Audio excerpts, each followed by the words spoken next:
So far. There's a so far here. Yeah, 5 strong are still maintaining their positions. And it's 70-742. Yeah, so with MDT, we can do as well. There are many forums that are going with WDS MDT for zero touch. I tried that. It gave us error for our lab, and then I was like, okay, still waiting, trying to troubleshoot, or somebody comes up with a lab. So one more technical question. Yeah. If you want to do zero touch installation with 16 or whatever, 12, 16, whatever, with 10, officially answer file for 10 should be different from the answer file. Resume. And here, we're talking about 70-742 here. Identity with Windows Server 2016. The good thing is that we may have done some of the labs in 70-740 and 70-741. So that would be a lot less labs here for 70 but all newer topics, of course, but a lot less labs than. I'm going to tell you which labs we have done already, and of course you have the video for that in 741, 42, 40 and 41. So let's go ahead and try to check it out. First of all, also for our lab, for our class lab, because the accounts were not deleted, the best thing to do is not to. Hopefully, we have our templates intact. There was no virus attack, and none of the templates have been started by mistake. So what we can do is we can use 70-741 accounts, but I will hopefully, if I remember, will rename them to 70-742 later. And second thing is that we can delete all the VMs for 70-741.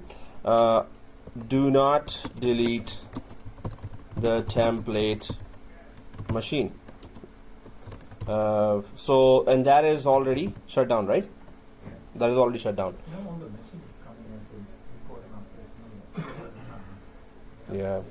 If we don't update, then it will keep on updating because it's on internet. So we can avoid.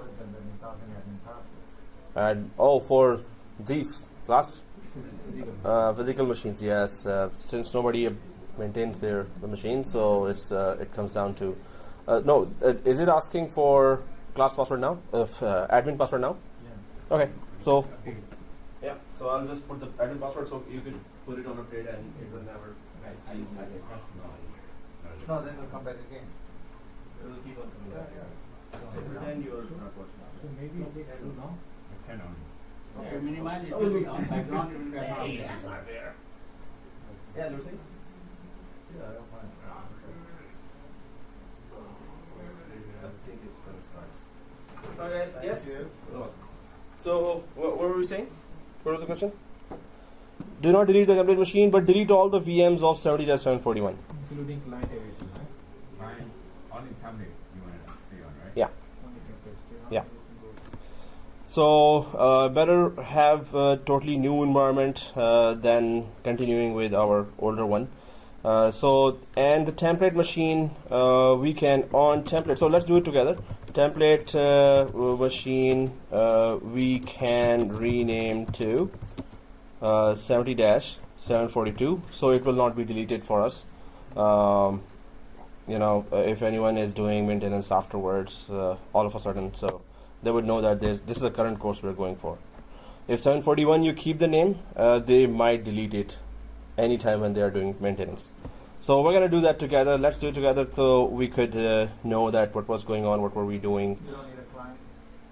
We don't. We always need a client. But We'll make it a new one. Yeah, delete everything else. Just leave the template. Alright guys, so let's go ahead and let's fix our lab. While the lab is being fixed, or if there are longer installations, then we're going to skip or go to the introduction. So in time we will have both ready, and we can start with RODC, which is read-only domain controller. That's what we haven't done till now. So let us start. So I'm just going to go to the lab here, and this is our Wednesday, Friday morning. So okay, I have a folder here, so I'm just going to rename the folder as well. Just for organization, I created a folder separately, so I'm just going to rename it 742. And guys, if you see your template machine here, so I'll magnify now. So if you see your template machine, which should look like these. So if do you have your template machine with 70-741 written there? Yes, 41. It was. So right click on the template machine itself. First left click and then right click, and do not start, just left click and then right click. When you left click and then right click, you see this rename, right? So just click the rename, and if it's 741, change it to 742, right? So and then we have the 70-742 written here, and there are these machines, server 1, server 2, server 3, server 4. So I'm on server 1, which is 70-741. I have left clicked it, and then I'm going to right click and manage and delete from disk. So we know that we're not going to go for remove, right? This one.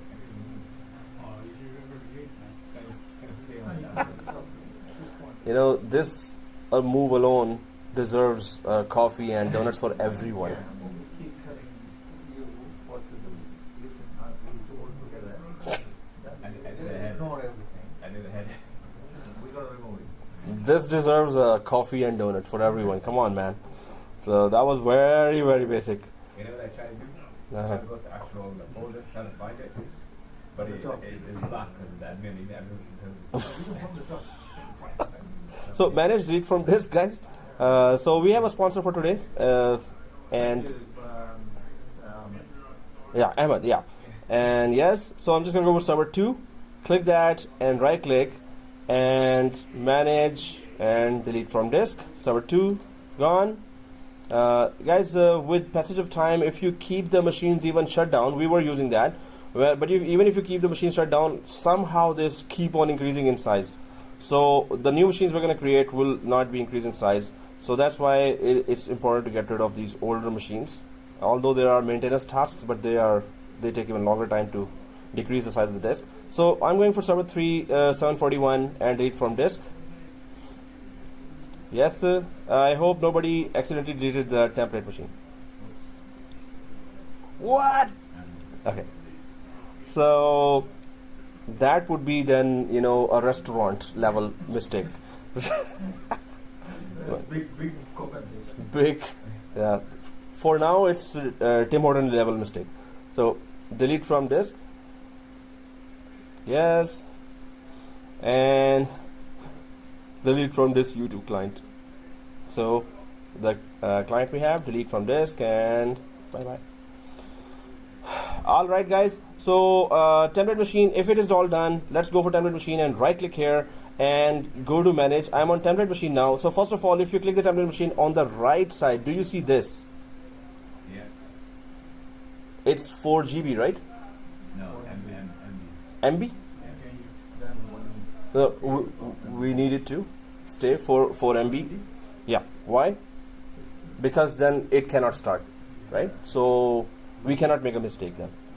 So okay, guys, keep it on 4 MB and right click, manage, exactly, and clone. Let's go for manage and clone, and then next, the current state in the virtual machine. Next, create a link clone. So let's stick to clone, but link clone, right? But go for SSD. Create a link clone, but go for SSD, right? So be careful here, right? Be careful. Create a link clone. Next. Now here, of course, it's going to be server 01-70-742 dash your first name, and that's it. So that's server 01 dash the course code dash your first name, right? At the beginning, interesting. Yeah. So on the template, right click, manage. If you don't see manage, then left click, then right click.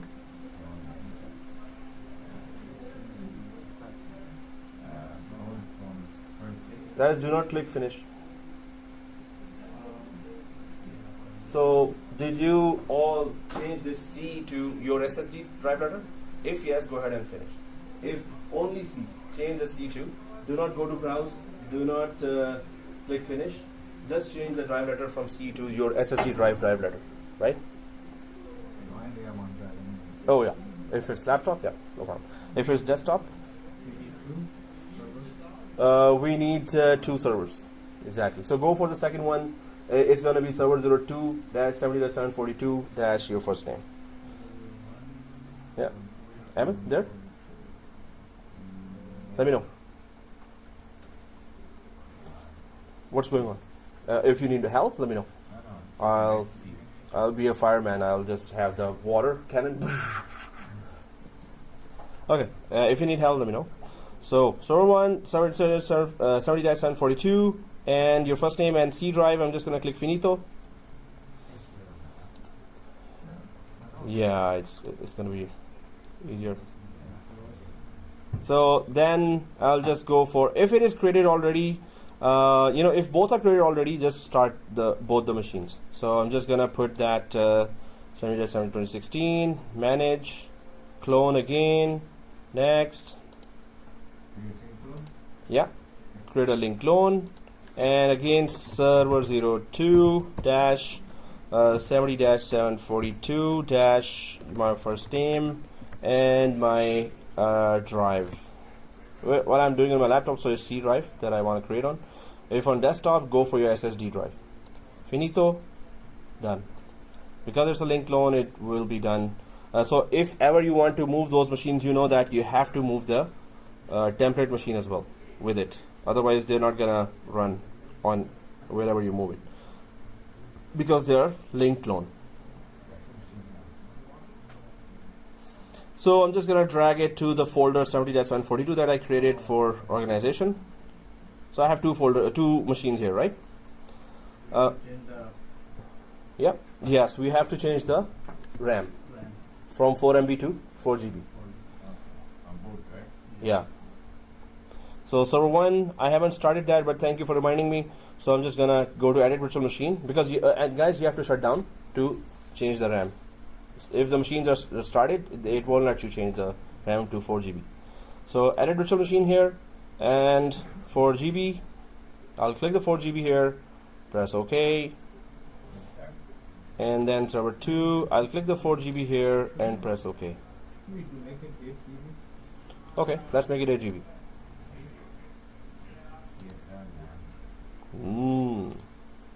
We can do it speedy. 8 GB for both. 8 GB for both. Hey guys, I'm changing it to 8 GB for both.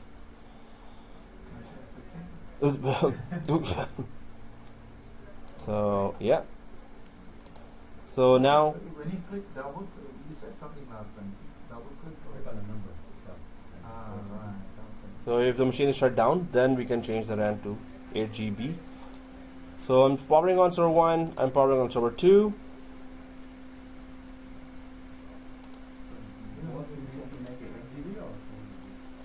Well, if you already started, you can carry on. Otherwise, shut down and 8 GB.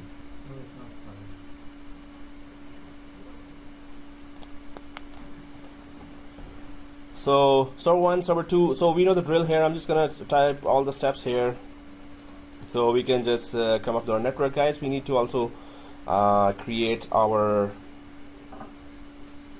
client machine. So we're gonna start that as well. Windows 10. So 3 machines will be installing.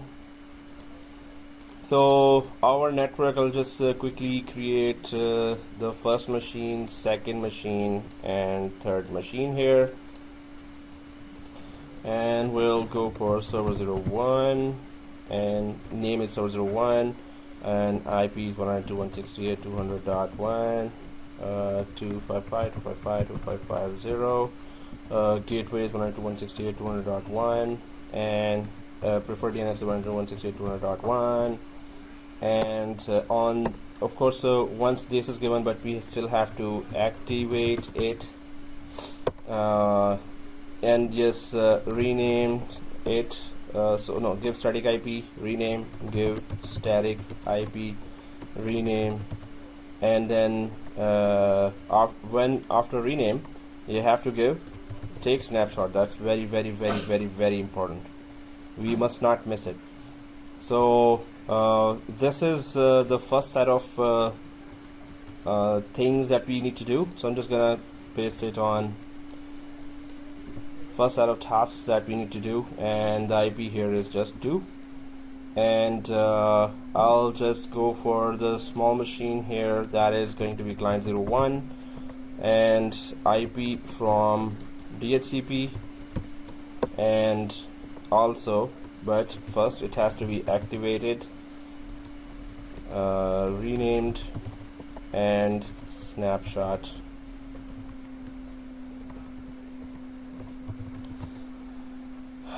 For this machine, because we're going to install it fresh, so the client machine will not have the VMware tools, so install VMware tools, then snapshot. Don't snapshot without that.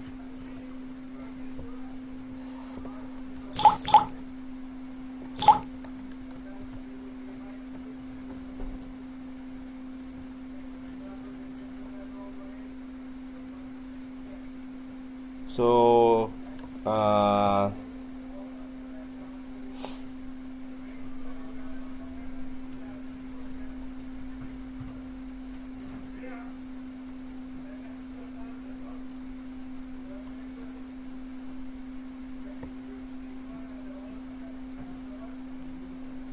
okay, that's it, I guess.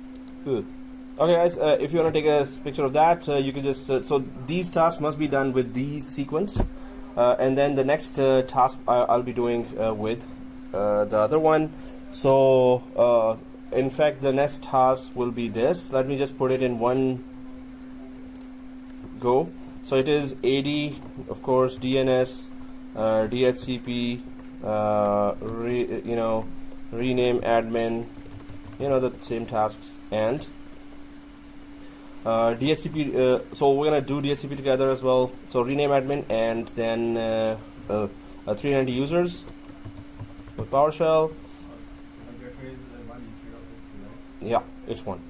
So rename admin, 390 users. What else? That's it. So, but we're gonna use netadmin all the time, just like last time. So admin to netadmin. So this is it. The tasks here, and then we go for the tasks here, which is just join to domain. But make sure that snapshot is taken first. After that, join to domain. Join to domain after taking snapshot, not before, right? So one for server 1, one snapshot for server 1, one snapshot for server 2. Yeah, so there is a snapshot here, and it's before connecting to domain. On both machines we are having a snapshot before connecting to domain. Alright guys, so after connecting to domain, then we're going to take once the whole thing is completed, then we can take a second snapshot just on server 1. Second snapshot after all above is done. That will save our time. Okay, so let's go ahead, and I will be now doing the whole lab one by one. So I'll just stick to server 1 first and go for all the best practices that should save our time. So it is already on English Canada. What's your preferred app language? Yep, done. So I'm just gonna click next on server 1 and accept. Password small ABC, capital ABC, shift 1 2 3. Enter, finalize settings, press the 3 buttons. If anyone wants me to repeat some tasks, let me know. And go for administrator. And first thing, I will try to activate it. And it is activated, yay! Okay, so if it is activated, we can just go for VMnet 15. So I'm just gonna right click server 1, go to manage, go to settings, and go to VMnet 15. So now I can just simply give static IP here, local server on server 1, Ethernet 0, double click that, properties, uncheck v6, double click v4, IP address is 192.168.200.1, 192.168.1. We've done it so many times that it's like we're bored to death. So press OK here, press OK here, close, static IP given, and then computer name. So guys, after computer name, we have to take a snapshot. Do not forget to take that snapshot. So I'm just changing it to server 1, pressing OK. If you haven't taken the snapshot, then when I say let's go to the snapshot 1, and if you don't have it, you're gonna miss that lab and all other labs. Wherever I say go back to snapshot 1. So restart now. So it's activated and static IP given and renamed, and I'm gonna take a snapshot now on server 1, just concentrating on server 1.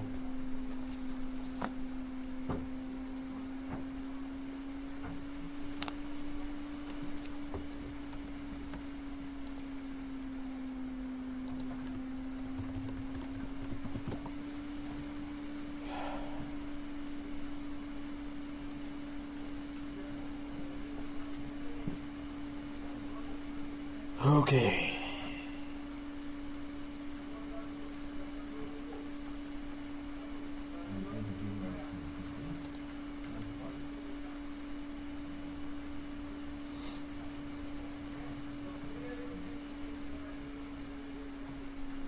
So here, I've logged in and right click and snapshot, take snapshot. Okay, so it's activated, renamed, and yeah, static IP given. So this is the configuration on which we need to take a snapshot. Activated, renamed, static IP given on server 1 and same on server 2. So activated, renamed, static IP given, take snapshot. I've taken a snapshot here, and I'll go to server 2 and at least put it on this configuration. So I'll go to server 2 next. I hope by now it is already activated, because it was already on VMnet 8 and it stayed up, so by now it must have activated itself.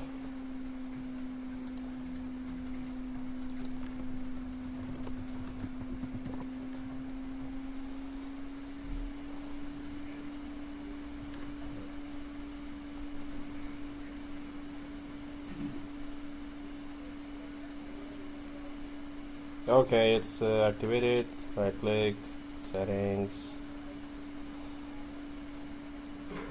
and now I'm just going to change it to VMnet 15. Okay, yes, cancel, local server, static IP.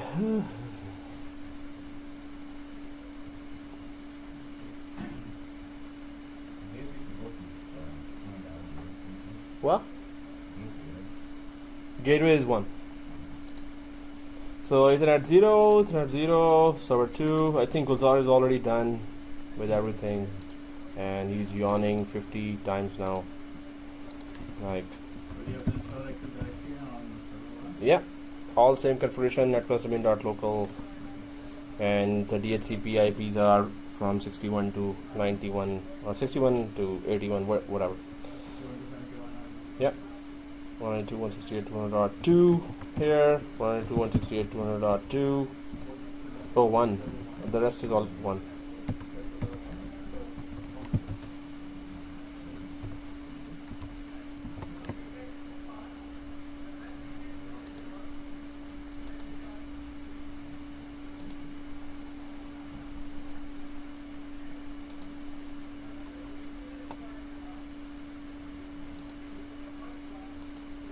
Okay, so renamed. Oh, why did I not restart?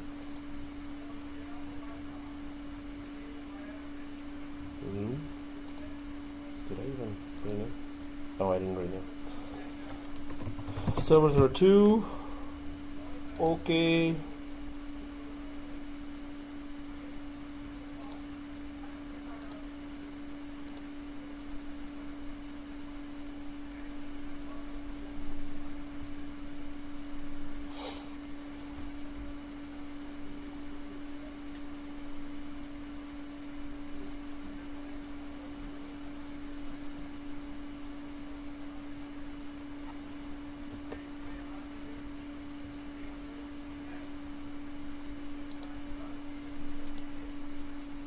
Okay.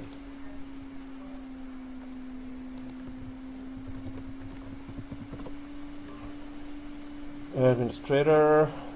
So I'm just gonna take a snapshot of that. So it's activated, renamed, static IP given. So server 2 snapshot has been taken. So now I can get back to server 1. But guys, have we started that machine? Client machine. Yeah. When the name net plus domain.local, Yeah. select, right? Yeah. So we have to use administrator, right? We have to? Administrator We have to rename? to log in. Yeah, we have to use administrator because Because we didn't the user net admin, right? because we did not install Active Directory yet. But after Active Directory installation, No, during the active installation. during the Active Directory installation, we have to use administrator. Administrator, right? Yeah. Because after Active Directory is fully installed, then we rename administrator to netadmin. But during the installation, it's only administrator. Yeah. So it will be the same 741 group. So kindly put it there as well. Thank you. And yeah, I have to actually clean up that group. But so I'll just rename it to. Okay, so after that, snapshot, and Okay, so this is it, guys. Let's go for our Active Directory installation now. after that, How active domain controller for the domain net plus domain dot local could not be contacted. Are you joining it to domain? No. Yeah, the changes I see. That's login, right? We're using administrator. Uh-huh. And after that, just that.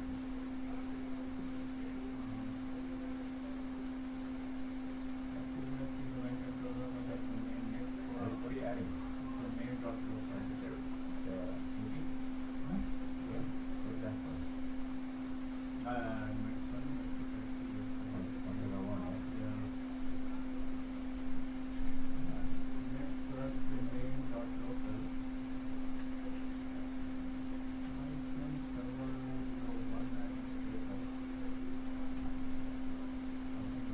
Okay, so there's a error. So guys, the group name there is now 742 on WhatsApp, so you can go resuming. Yeah, everything new. So donors should be new as well. That's why I was looking. Since two people joined, we have to do something with it. Oh, little better. Okay, there are 2 people now. Yes, it can be. Oh, But it still it says selective bracket. it can be possible. It can be possible. It can be done. Somebody for a long time back is in a queue too. Okay. Oh yeah, somebody in a long time. Also, for a long time he's in the queue. Oh, okay, yeah. No, but the attack was on you. Nobody's sitting on this road. Yeah, Lone Star. So, dashboard and server 1. We're just gonna go for add roles and features now. Just get everybody in your room. Tell them. they'll So, we add this row after joining the domain or before? on server 1. Yeah. So after we join the domain on server 1, then we do add the role. Okay, don't if you so first join the domain. So I think the third candidate is coming for the Tim Hortons as well. His plans are hard. Today is a lot of people. We end up in the restaurant. We have to choose some good restaurant now because there are 3 people. So first you have to join the domain first one in order to create you have to first create a forest. You have to create a forest on the first one. So then second one can join the domain, right? So I'm going for the first one now. So on first one we cannot join the domain because there is no domain right now. It's a new machine, right? Yeah. So we have to create a forest which will create a domain as well. So then we that's why on server 1 dashboard arrows and features I've gone next, right? And so we don't have to join the domain. So role based or feature based next, and then server 1 200.1 next, and now we have to create the forest and domain first. So Active Directory domain services and add features. Also, DNS, you have to select the DNS at DHCP. DNS DNS will automatically get added. Okay. Yes. So DHCP only we add, but not DNS. So let's click next. So if these 2 are selected, let's click next. And nothing here on this side or on the features. Next. And then that's it. Active Directory domain services, stores, blah blah blah. Next. Nothing here. It's just saying DHCP and click restart. Yes. So we're installing 2 roles, Active Directory and DHCP.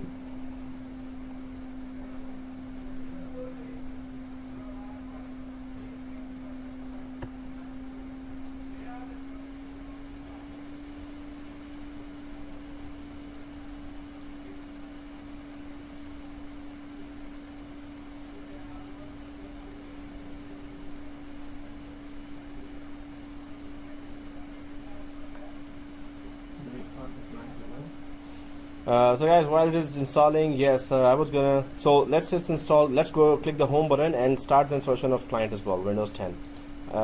Windows 10 ISO is already there, right? yes. So home. While those 2 are still on work, they're working. So let's click home and create a new virtual machine here as well. I can install it later. Yeah, if your Windows 10 is not there, you can install it later as well. ISO is there, but they ask me the license. It's the same ISO you took from us, right? So if it asks for license, we can still troubleshoot that. Because later also you can install the same thing, right? Yeah. So again, also, so now we can troubleshoot. So typical next. So if you install with us, that's better. Installer and browse and Windows 10. C drive ISO, go for that. Windows 10 is there, should be Windows 10 written there, ISO, like this, Windows 10. No, any Windows 10, it's okay. Yeah. So double click that, next, and Microsoft Windows. So you have to choose from the drop down list on the next page, Windows 10 x64. Well, I'm not getting that text because I have to say like I will install operating system later. Oh, so If I go select the first anywhere, one, If I second one. the ISO, it's not coming. It's just coming as the license code. Uh-huh. So And C drive. next here. Well, if it's production, if it's desktop, yes, you have to go for the E or D drive. So yeah, and the name I'm just putting here again 70-742 and my first name.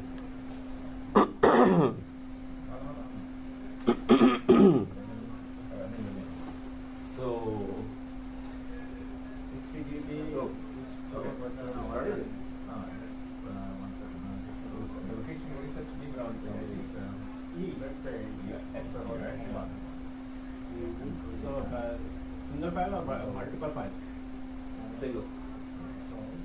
space.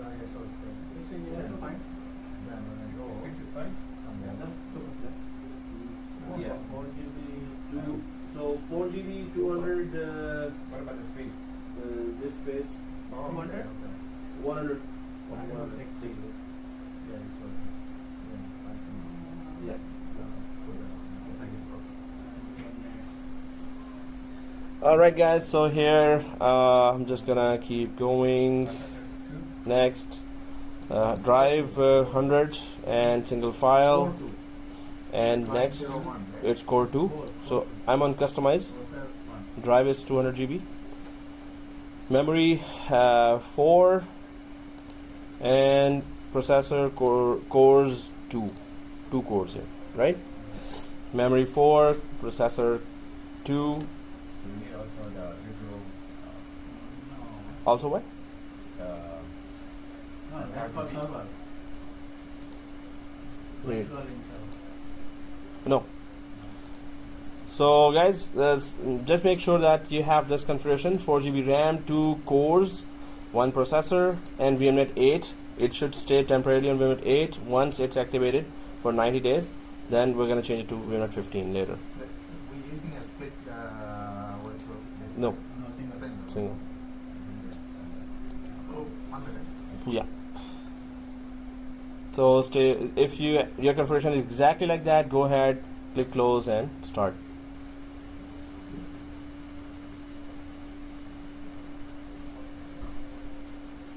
So it's gonna be power.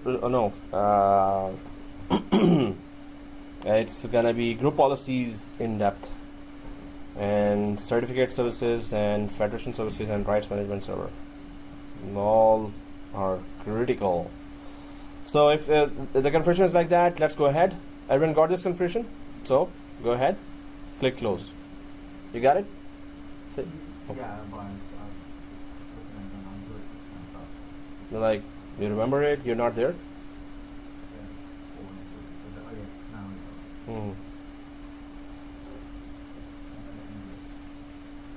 okay. Yeah. Canada English. Yeah, exactly. So once done, let me know, Jay. Yeah. Done? Okay. Close, finish, start, power on.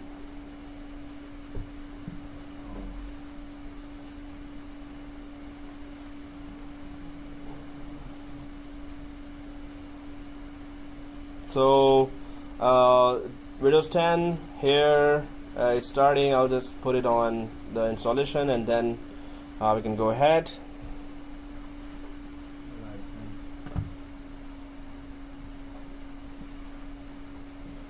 Okay, so oops,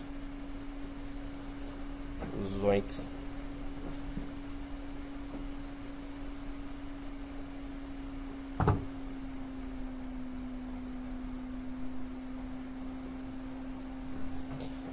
All right.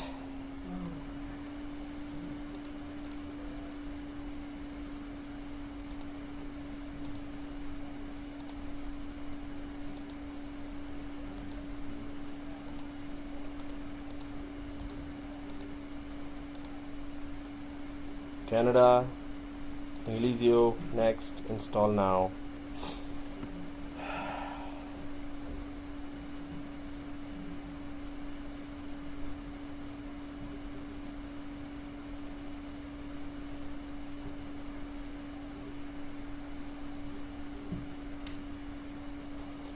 Apply license, next, custom, no partitioning, next, that's it.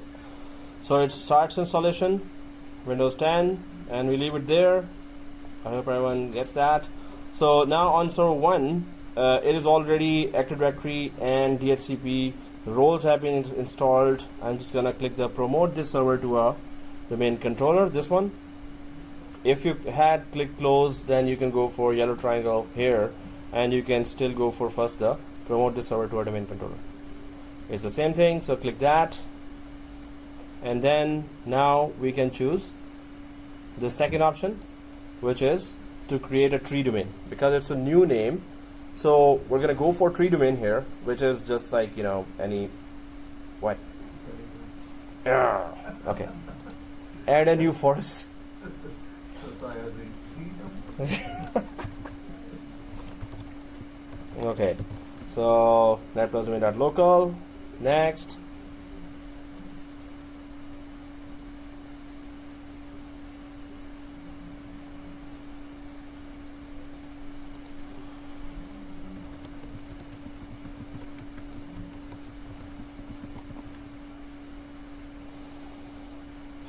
Okay, so next, You have to join the second nothing here. domain. Yeah, join it to domain, second server.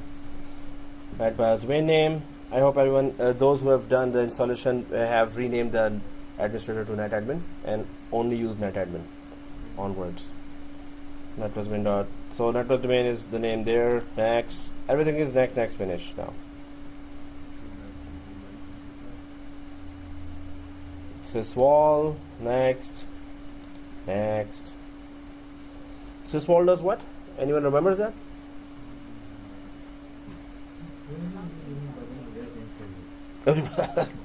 What? So we all forget Syswall. Yay!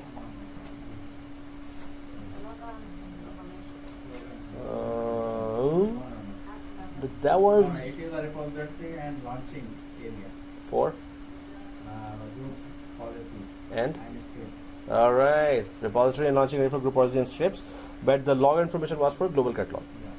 Global catalog. What was global catalog other than log on information? What else? So go ahead and install global catalog.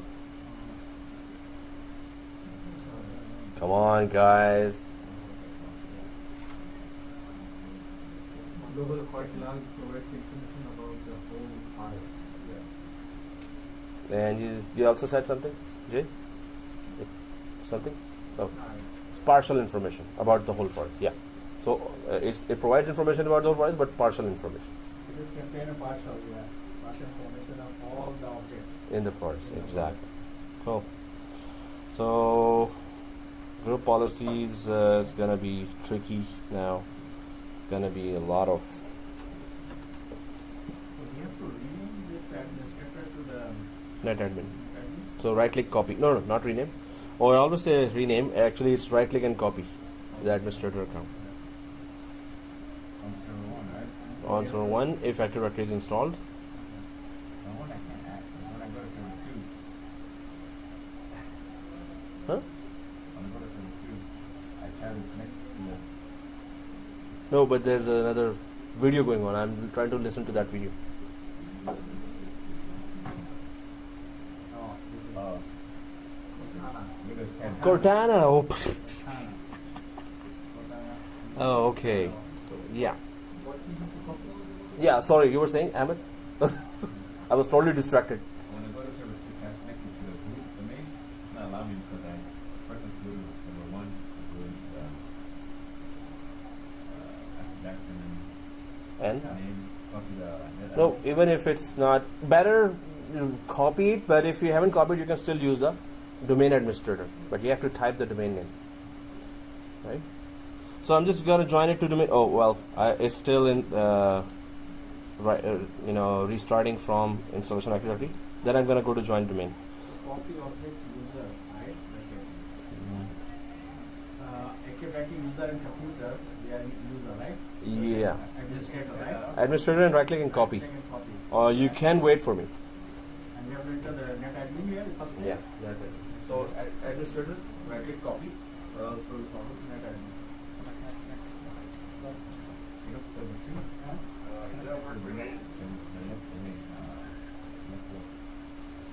Yeah, because we need to change first administrator to net admin. you go to server 1 and you go to tools. No, Active Directory is a computer. Active Directory is a computer, yeah. Active Directory is a computer. Yeah. Get user. User. No, that's it. User. You see administrator? Yeah. Right click. Copy. Okay. Put the name net admin. Oh, still not restarted.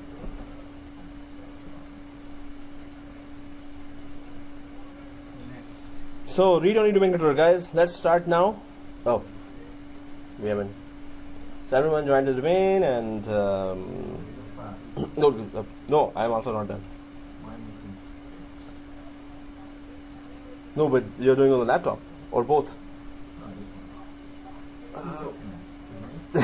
Whose Cortana is talking? Cortana is still next. Cortana is busy. Yeah. Yeah, so here, do we have to put Yes. sign in within Microsoft on client machine? Name? Huh? Oh, machine name is client 01. Is it machine name or the username? No, that's the username. So that's admin. The username is admin. Oh, make sure you type your email address too. No. So here, for email address, we have to. Like it says, Domain join. Go to domain join instead. Domain join.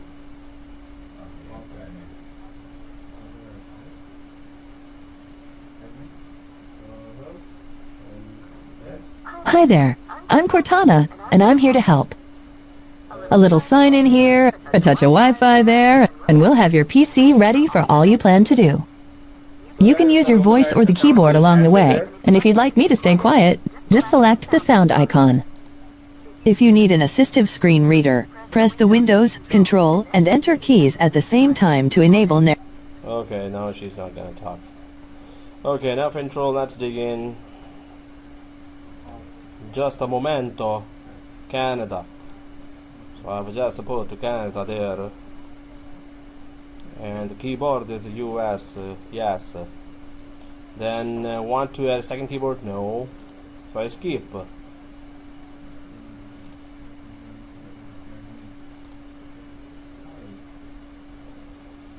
Alright, you're connected. Now we'll check for any updates.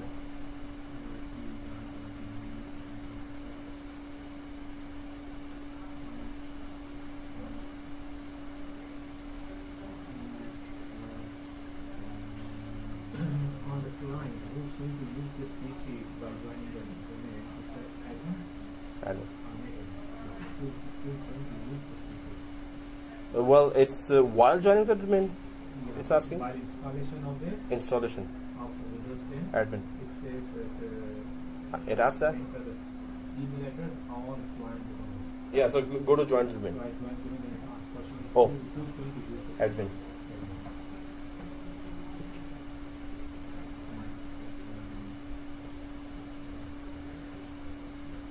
So you're also No, done. I'm just waiting. for Windows 10?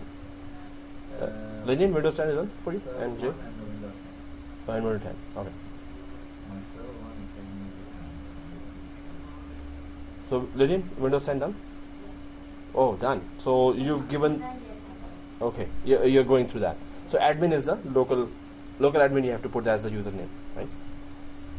So like no local admin, it will be just admin account. You're gonna put as when it asks for a username. Sign in, yeah. So admin has to be put in there. Put in. Wow, it's like taking forever.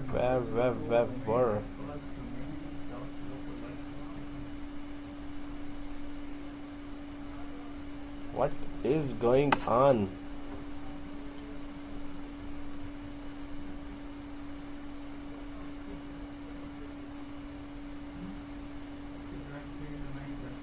Go ahead and follow the instructions to get this PC set up with the info from your work or school, and I'll meet you back here when that's done. I told her to stay quiet. Okay, so guys, we went here, domain joined instead. I'll go to domain join instead option. This one. And then, client? Type what you want to name your account. yeah, then it asks for who's going to use this PC. Oh, okay. So domain joined, and then who's going to use this PC. I haven't done the domain structure. Uh-huh. So then I'll just type here who's going to join admin. Who's going to use the PC, so it's admin. And Next. Okay, now type a password for your account. Enter. And one more time to make sure we've got it right. Enter. Great. Now, with an offline... Hey, look! It's the me part of setup. Can I have... So I just put that Cortana down again, or mute again, and then yeah. No, so guys, when you're logged in from admin, so stay there logged into admin, and make sure it is activated and stay there. Why? We haven't installed DHCP yet. We have to install DHCP on the server side. Then we're going to come back to client side again. Yeah, if it is activated for 90 days, just turn the network card to VMNet 15. If it has joined the 90 days, turn the network card to VMNet 15. Then install VMware tools. So since we are all doing it on Windows 10, we're configuring that. So I'm already there as well. So activate and VMware tools, rename to client01, the machine name, and then simply wait for DHCP to be installed on server 1. Oh, hi. We're getting everything ready for you.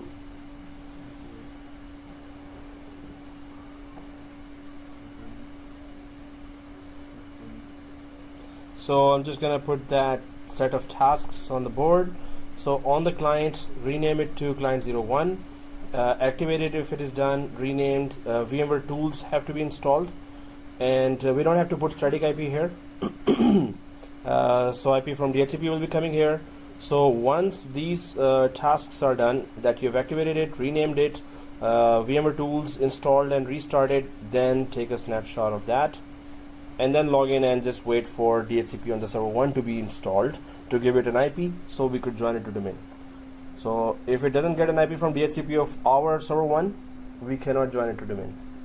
So if you can do these tasks on the board for the client, just try to do these tasks and just take snapshot and then stay logged in with admin. So do these tasks on client 01. Two questions.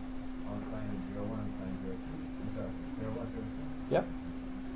Let's install the VMware tools also, right? No, it's already installed because they are created as clones. So the template machine already has that. But the client, we did not create it from clone, from a template, so we had to install ourselves. And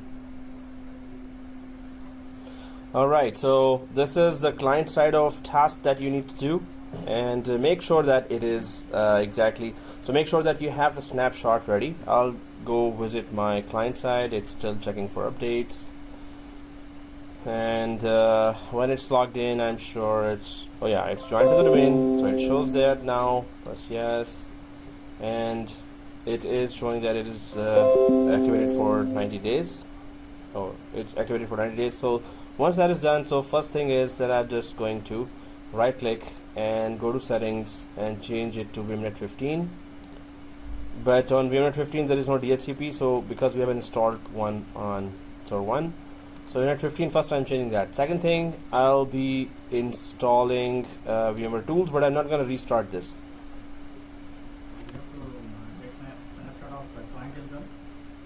After you have renamed it, after you have installed VMware tools and restarted, then take a snapshot.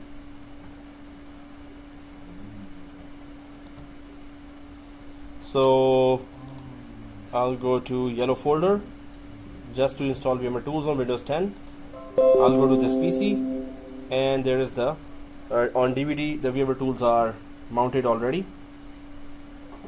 So double click that, press yes. Now VMware tools are installing.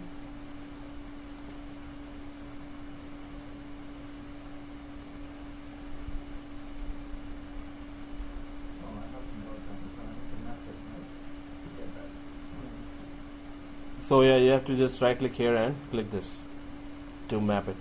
So so client 01, that machine, Client 01 is the name of the machine that we need to put. So I'm installing VMware tools now. Next.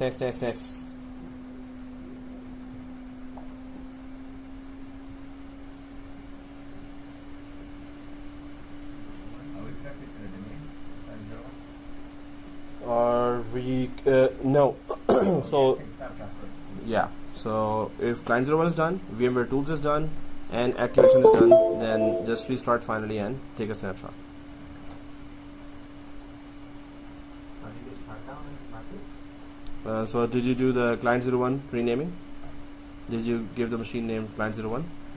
And VMware Tools and activation is done? So then yes, restart or shut down or logged into admin, any stage you can take. Yeah.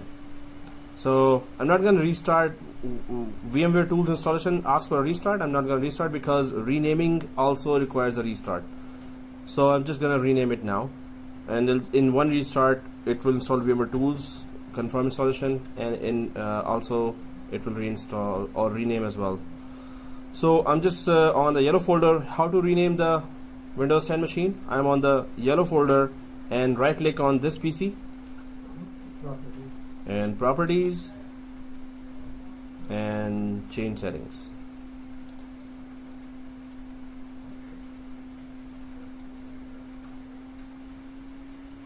And click change, and there is client 01. Press OK. No. You know why? Why cannot we do domain? Anyone knows the reason? Right now, we even if we try, we won't be able to. Yeah. DHCP. No, so we're not giving static. We're giving DHCP dynamic. We can give easily static, but in production environment, you will always have DHCP given IPs to the client machines.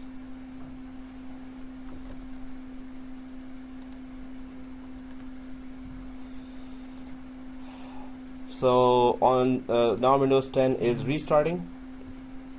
So I've done renaming the machine. I've done VMware Tools. I have activated it. Now it is restarted. So I'll just take a snapshot. I'm not able to join domain. Mm-hmm. Start everything first. No, it's not going to join the domain. Why? No, the server 2. Server 2? Oh, okay. Okay, why that is not joining? Yeah. Yeah. So are you able to ping someone? Yeah, on client 1. Uh-huh. Why didn't I get the IP from the DHCP into my DHCP already? Installed. So make sure it is on VMnet 15. It is? It is? Yes, I'm able to ping. Then turn off the firewalls on both sides. It's off. Uh-huh. Client, go to control panel. How will go to control? No, okay. Activate, rename, and static IP. Remember tools installed. Huh? It's off by both sides. Firewall is off. And are you able to ping Yes. the name? You mean the name or just the address? Name. So ping server 01 from 2 and from 2 server 01. From 2 to 1, 1 to 2. So I have taken a snapshot of so Windows 10 and I'm logging in from admin. What is the problema? No, it's already exists. When you're joining to domain? Server 2? It already exists? What? That's not a possible.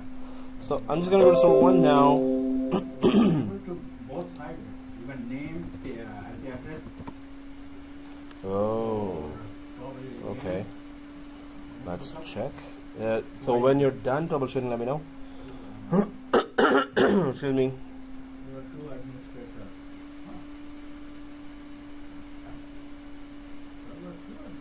Because we are on different pages, so yeah, it's a different thing going on for everyone. We're not on the same screens. You're on server 1. Now I'm on server 1. And here, I need to install DHCP. Oh, first I have to rename the administrator to NetAdmin. Yeah, you were saying? No, that's the turned off. Sorry. No, no, no. Okay, so dashboard, I'm just gonna go for tools on Active Directory using computers on server 1, and just rename administrator to domain admin. When I Yeah. run the command who am I? Mm-hmm. Server 2, Mm-hmm. given the server 02 select administrator. It's showing like this. So did you log in from NetAdmin from server 2? No, I've been able to join. Oh, it's not joined. You can't even join, that's why. So administrator copy. Yeah, it is Okay, let's check. on server 1, right? Yeah. Let's see if it is another Tim Horton. So NetAdmin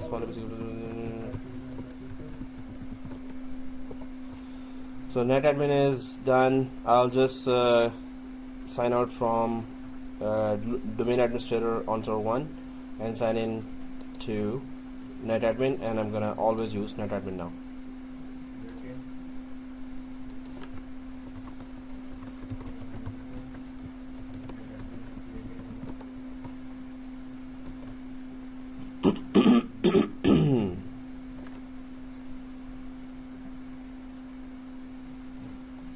So logged in with NetAdmin. Now let's join the server 2. Yay! So server 2, I'm there now, and I'll try to join. So I'll go to the local server, and let's see if it works for me. And I'll go to workgroup, change. I hope it works. Net plus domain dot local, and then net admin, and then class passport and netadmin and class password, and press OK. Welcome. Thank you. Restart. So guys, now let me know what are the problemos going on. Resuming. So we don't do on the client 1. We can do it locally as well, but once it joins to the domain, it follows domain policy. Even if we are chain local, it's not going to follow that. Yeah. So here, we can go to group policy management. Oh, that I do not have to.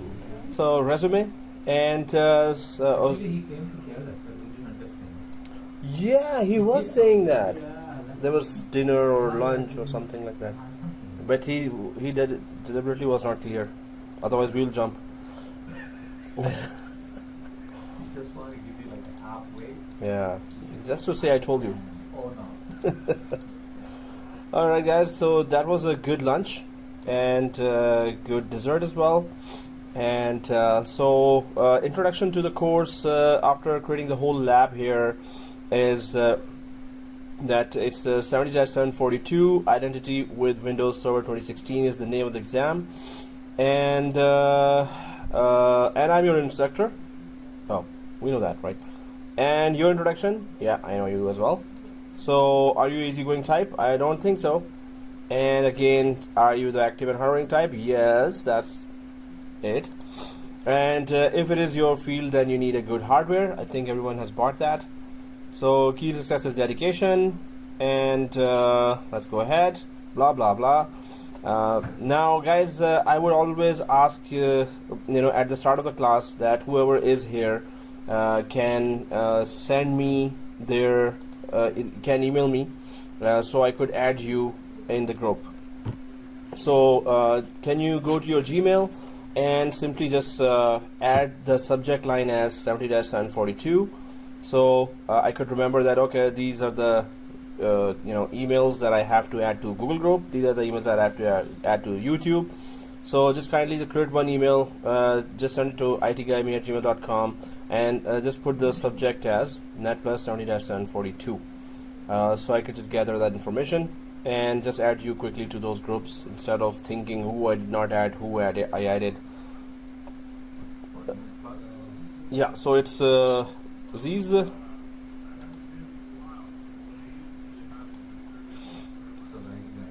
Yeah, to the idea, and just through your Gmail. If your Gmail is not your name, then just mention your full name as well, in the email. If sometimes Gmails are like cool guy dot something something, so I have no idea who's that guy. So in that case, just put your full name. Otherwise, if your full name is there, just email me with the subject 70-742. Yesterday, when I do the show, Mm-hmm. after UK address, with my wife, seriously, So all three things were different. everything's different. Right? Wow. Credit card different. Something has to be same. No, nothing. Only probably they can say the browser in here, they can detect it. I'm in Canada, I'm registering in UK. Well, I don't. Well, they shouldn't be that advanced, but the regional Location, right? location does matter. Maybe that. Oh, another thing here. Hmm?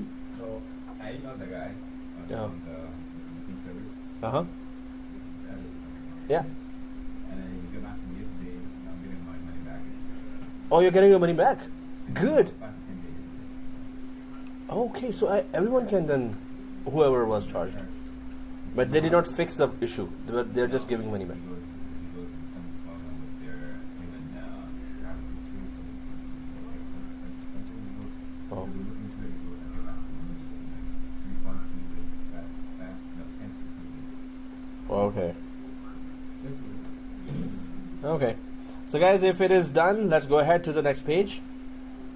Everyone has sent email, so I could remember. Otherwise, I have a very good memory. I will forget very soon. So, okay. If it is done, let us go ahead. Let us.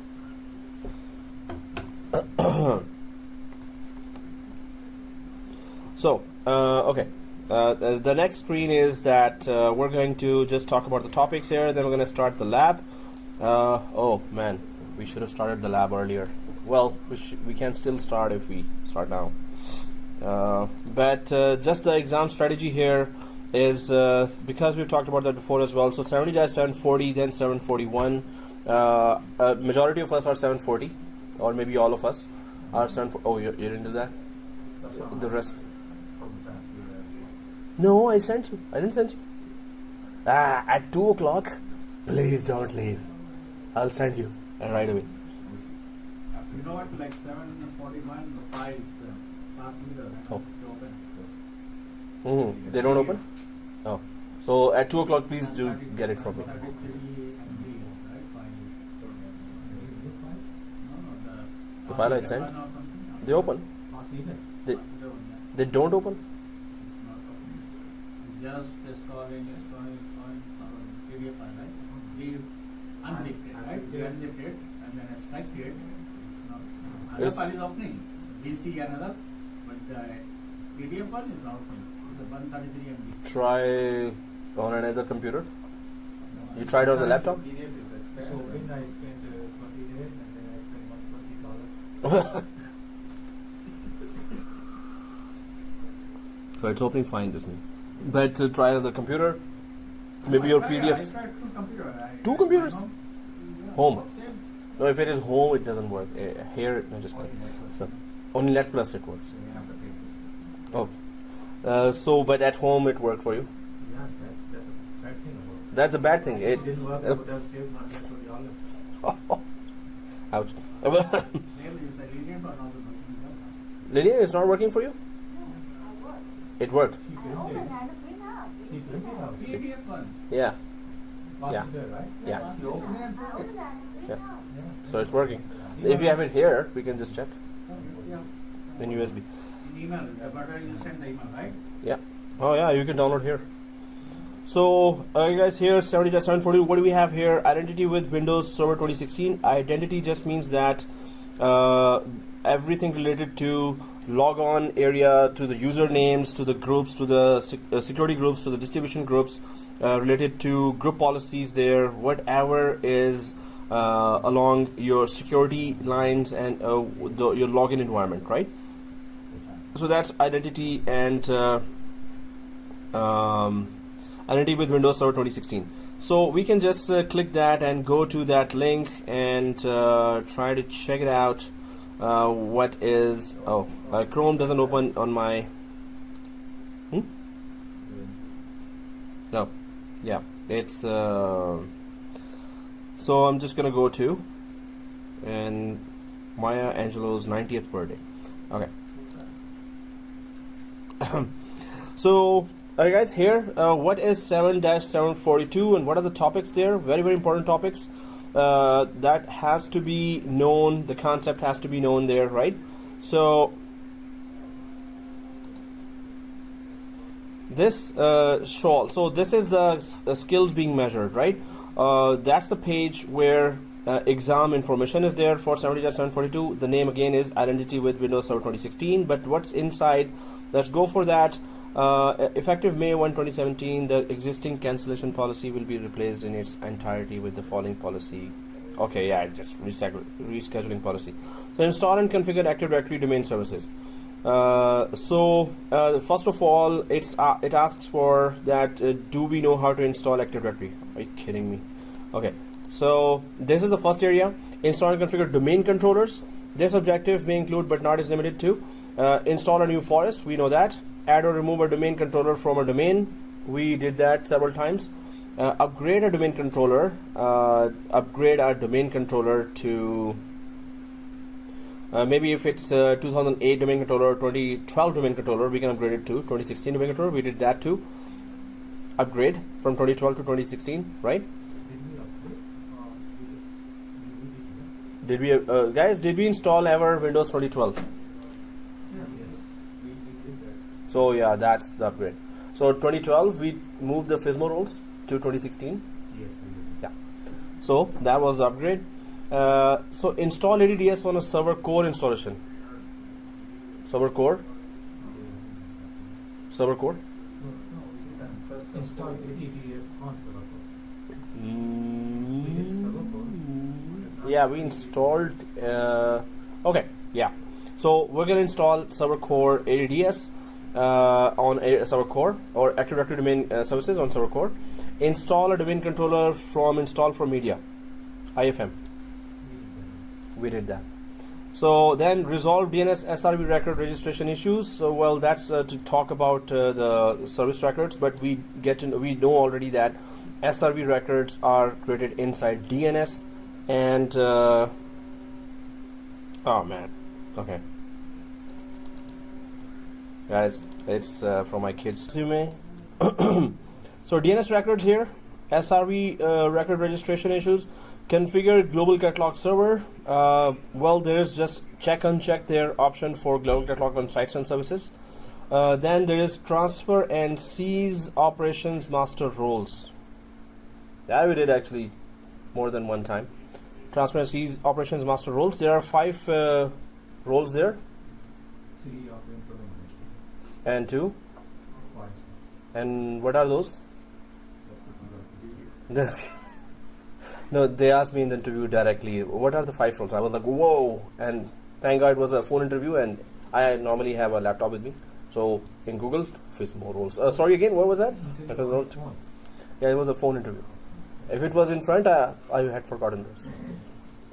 Well, we before interview always, memorize these 5 roles. So what are the 5 roles? You just Googled it, right? No. Oh, no. So 5 roles. RODC or something, right? Yeah. So there is a domain naming master role. There is a schema master. There is infrastructure master. There is RAID pool, and there is one final one. Let's say some roles nobody knows anyway, so I'll just go for samosa roll. There is one more samosa roll as well. So the 5 roles, I do remember 4, but one of the domain based roles I forgot. So, but before interview, definitely we need to know that. So install and configure read-only domain controller. That's what we are starting to do. Hopefully we are able to do it today. Configure domain controller cloning. We're going to do that too. So what is domain controller cloning? How can we do that? Cloning, but that's it's domain controller. So member servers we can clone, but domain controller is very uniquely. You have to done it. You have to do it. So suppose we have a VMware workstation domain where we have a domain controller now, server 1. If you make a clone out of that, it's gonna destroy our forest. if we make a clone out of that, it's going to destroy the forest. So never ever clone a domain controller unless we follow the Microsoft way of doing it, right? So never ever clone a domain controller. But it says that yes, it is possible where you want to deploy multiple domain controllers fast and a lot of domain controllers in a lot of branches. So you can clone a virtual machine on which there's a domain controller. You can clone that domain controller as well. But here, no way, never ever clone a domain controller within a VMware workstation or anywhere if you're not following these specific instructions. It's a no-go area. So from here, RODC, ADDS on server core, and domain controller cloning. From this, we need to do these 3 labs. Then we're going to go for create and manage Active Directory users and computers. Now, they're all about, because this course is all about identity, so it's going to revolve a lot around group policies and users, and then securely connecting to different companies. So this objective may include, but not limited to, automate the creation of Active Directory accounts. So how to automate the creation? And did we do that before? Automate the creation of user accounts. Automate, what is the meaning of that? Automate the creation of Active Directory accounts. So how to automate? Whatever scripts you have. But Microsoft offers 2 of its very obsolete utilities, and they are so obsolete. DS add is a utility, one utility that is a command line utility. But now Microsoft has gone to PowerShell as well. So I'm just gonna try to gather more PowerShell scripts there and show you that other than the 390 scripts, any other script will just have more information than 390 users. In 390 users, it's the basic information: username, password, and OU. But in a more complicated script, it has office number and office phone line and address of office and branch address. And there's a huge amount of information there that it collects from a CSV file or a notepad file.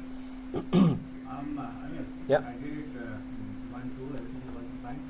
So how about the clients? Do we have to join with the domain? Yeah. So that's great. So, okay. But you got did you install DHCP? DHCP server 1. So client got the DHCP IP? If the client got it, then you can join it to domain. So it has to be 61 or whatever first IP you give in the scope. So, scope. So first thing, how to automate the creation of Active Directory, and we're gonna try for 4 or 5 types of scripts, but there are hundreds of scripts up there on the scripts repository of Microsoft. There are hundreds of them, and people are creating and they are doing all kinds of experiment with that. So create, copy, configure, and delete users and computers, and configure templates. So we never configured templates in Active Directory. We're going to try to configure that, which means that a user template you create. So what is a user template? What can be? Can you guess what can be a user template? So suppose our desktop support guys are supposed to create a user, but if there is a template already, they will copy that user. So suppose you create a template called template user. So whenever desktop support guys are supposed to create a user, they will go to that user, right click, and keep on creating their users. So the template, which means that the template would have already all the office address or phone numbers and everything, and whatever is the custom information they can put later. But whatever is the common information, you can put it on template. So the users who are copying that template to create a new users will not have to add all the information there. Just one. To add IP address for the router used by a client, Sorry. same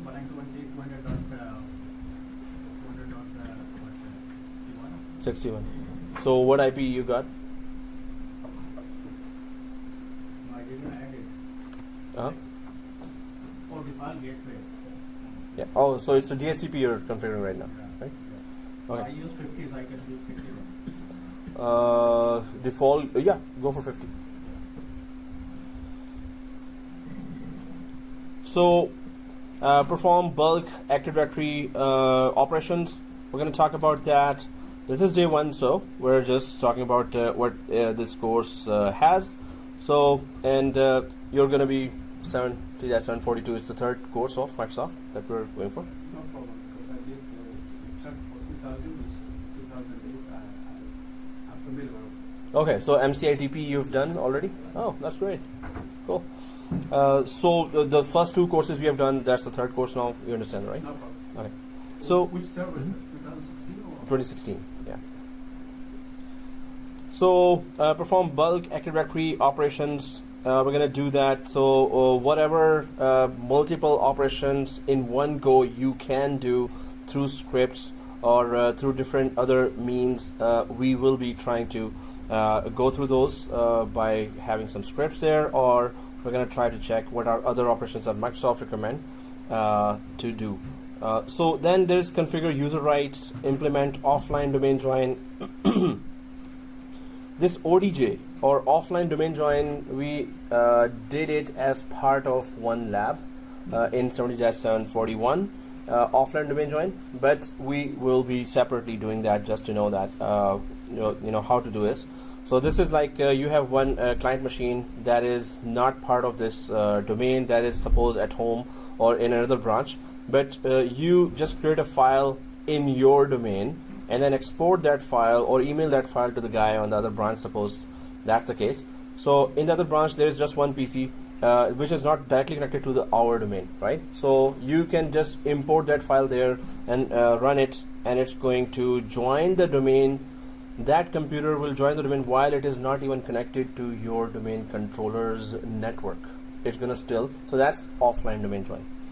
We're gonna do that lab. So manage inactive and disabled accounts. If the account is idle, first of all, how do you see that that how many accounts are idle? Suppose you have hundreds of accounts there. So which ones are idle for how many days, and the disabled accounts, how would you know that with a script? So we're gonna try to check that out. Automate unlocking of disabled accounts, automate password resets. So there should be a script for unlocking disabled accounts. If it's disabled, then you can just uncheck that and also unlock that account, and also automate the password reset. So this is a very common request that please reset my password. So where is the script for? You know, you can just run that script and put just the username there, and it's going to reset the password. So we're going to go through that. This means there will be a lot of scripts there that we need to run and understand that how they work.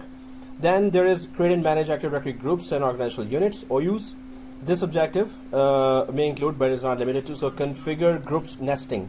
Again, you know, we have many security groups there, right? So we can add a security group within another security group. So suppose there's a built-in administrator security group on the domain level, so that only domain administrators are supposed to be part of that. But if there's a new recruit, that user account you've just created for the user, and he or she will be a domain administrator, so you can add it to administrators group, but that's a user adding to a group. But you can add another group too. So create a security group and then add it to another group as well. So that's group nesting. We can have many groups added to another group, and that group also added to yet another group. But how do groups work, and what are the local groups, global groups, and universal groups, and where do we add which one at what time? So we're going to talk about all that. Convert groups, and then including, so there are mail-enabled groups as well. There are local security group or global group. We can just click those options to convert them to the other to have more functionality available. So we're going to talk in depth about groups, including security, distribution, and universal groups. So these are the three types that I just talked about: domain, local, and global. Those are the main categories there. Manage group membership using group policy. So there's an in-depth group policy coming in this course. So we're going to go for that. Enumerate group membership. And then, so enumerate just means try to check who is a member of which group. Suppose it's you have 200 groups, 300 groups in a large organization. There should be a script that should tell you that, okay, give me a membership for information for this group. Give me a membership information for that group, this group, that group. So with a PowerShell script, you should be able to enumerate group membership. So automate group membership management using Windows PowerShell. So again, you want to remove or add a user to any group through PowerShell. Yes, we can easily do that. So delegate the creation and management of Active Directory and groups. So suppose you're a senior administrator and there's a junior admin and he or she wants to help you out with your day-to-day tasks. So how do you delegate the task to the other admin without giving him or her more access than what he or she requires, right?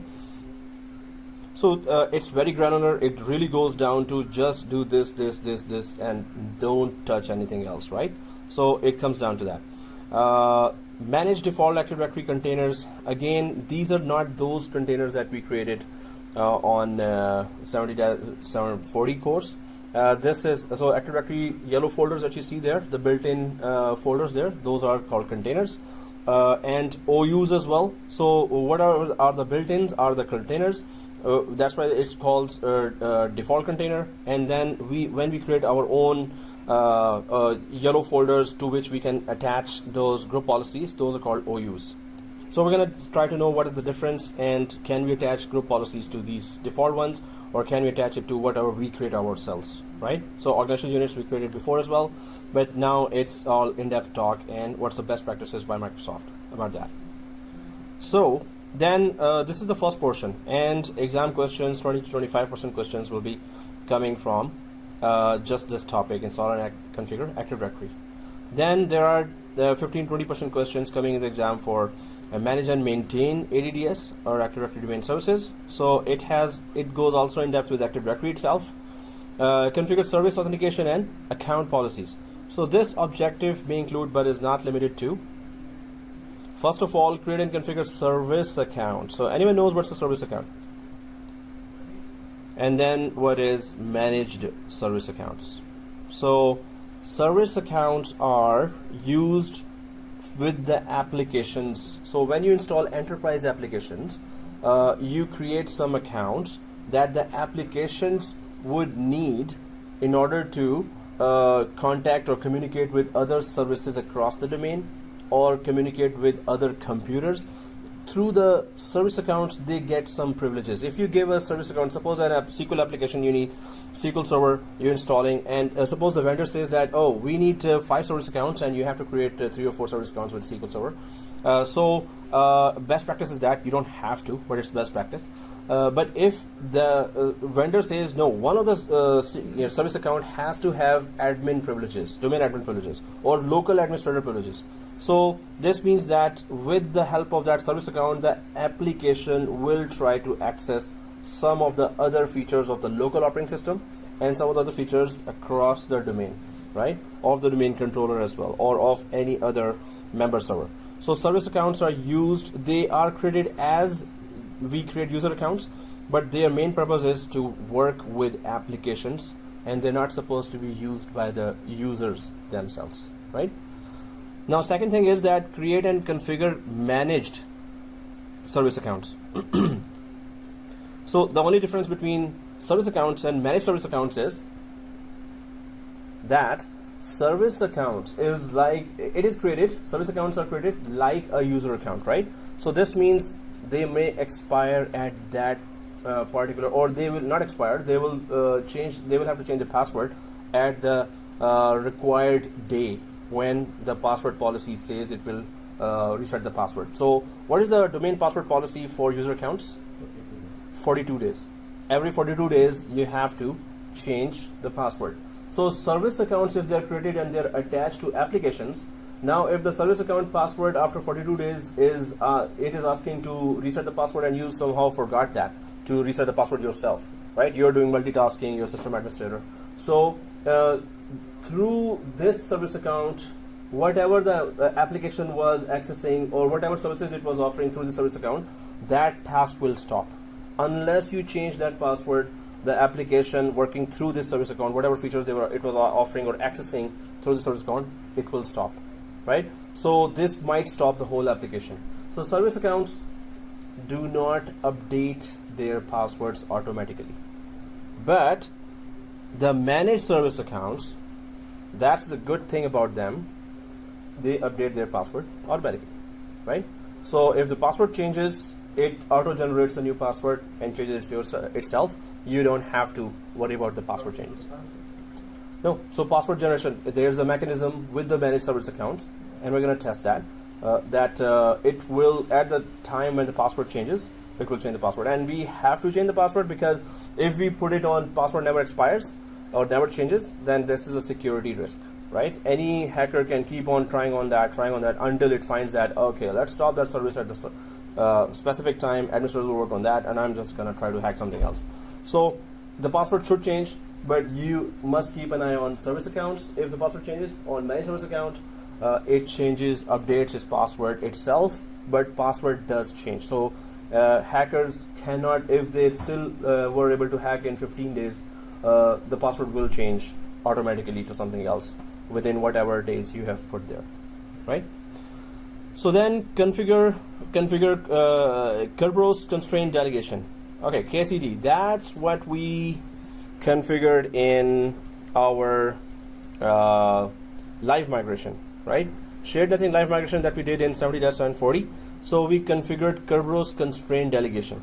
So Kerberos constraint delegation just means that whatever services are being used by live migration, or whatever services are being used by member servers that require Active Directory's permissions. So Kerberos, first of all, what is Kerberos itself?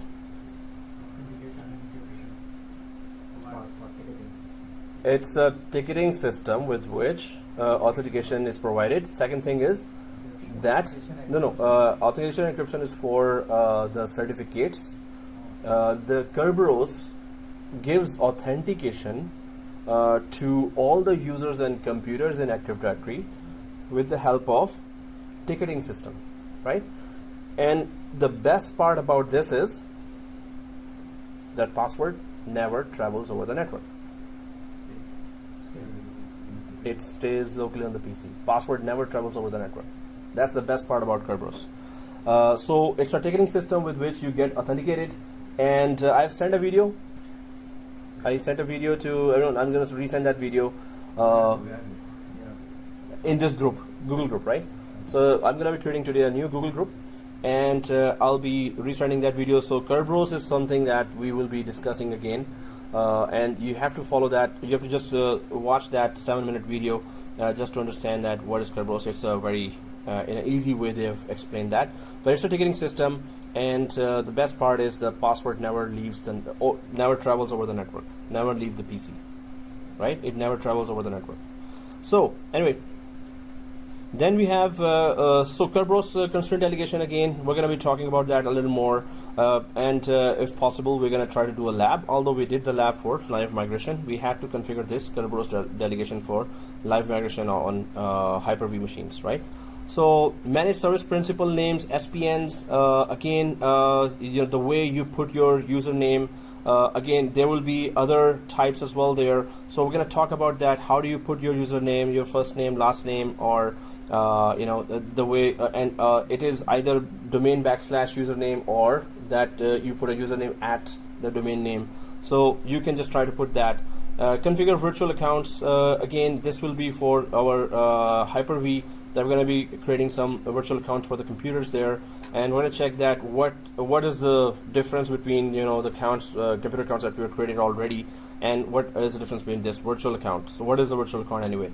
So we're going to talk about that. Configure domain and local user password policy. Very important here. That actually this part is more important. The PSOs, password settings objects. So configure domain and local user password policy. So local user password is for each member server. Maybe you want to configure a policy for local users, or you can go for all domain users and change the policy that the password will not change. You will not be required to change password every 42 days, but maybe every 30 days, maybe every 50 days, maybe every 60 days, and the password must not be very complex. And password, all those password policies that we just saw 2 hours ago, we went there in group policy management, and then we saw all the options of the password change. So we're going to visit that. We're going to check that what is the best practices in the production environment that we should be following. But password settings object, PSOs. So this is that you want a separate password complexity policy for, suppose, sales department, and you want a separate password complex policy for marketing department. You want separate for New York branch, separate for Toronto branch. So you can create separate PSOs for separate entities like departments or group of users or branch-based users, but you can have separate policies for separate entities. That's a very good thing about having that, because you don't want to then follow central password policies. So the marketing department says, or maybe suppose there are two branches, Toronto and New York. New York user says, no, we want to have password reset every 30 days. Toronto user says, no, every 42 days. So you can create PSOs there, one PSO for New York users, one PSO for Toronto users, right? So then there is delegate password settings management. So suppose you want somebody else to handle the PSOs there. So you can just delegate that as well, that hey, you just handle those password policies as well. Configure account lockout policy settings. Again, how long before you want the account to be locked, how many wrong password attempts should be there before the account should be locked out, right? So you can change that policy as well, that somebody's trying to hack your account and just guessing your password, so it should lock out within 3 minutes, within 3 attempts, not minutes, 3 attempts or 10 attempts or 20 attempts, it's up to you, right? Whatever policy you put there. So configure Kerberos policy settings from within group policies. So again, how the authentication should work across the Active Directory. You can go to group policy. Group policy, there are like 1,000 plus. Actually, that was more than that. 1,500 plus group policies there.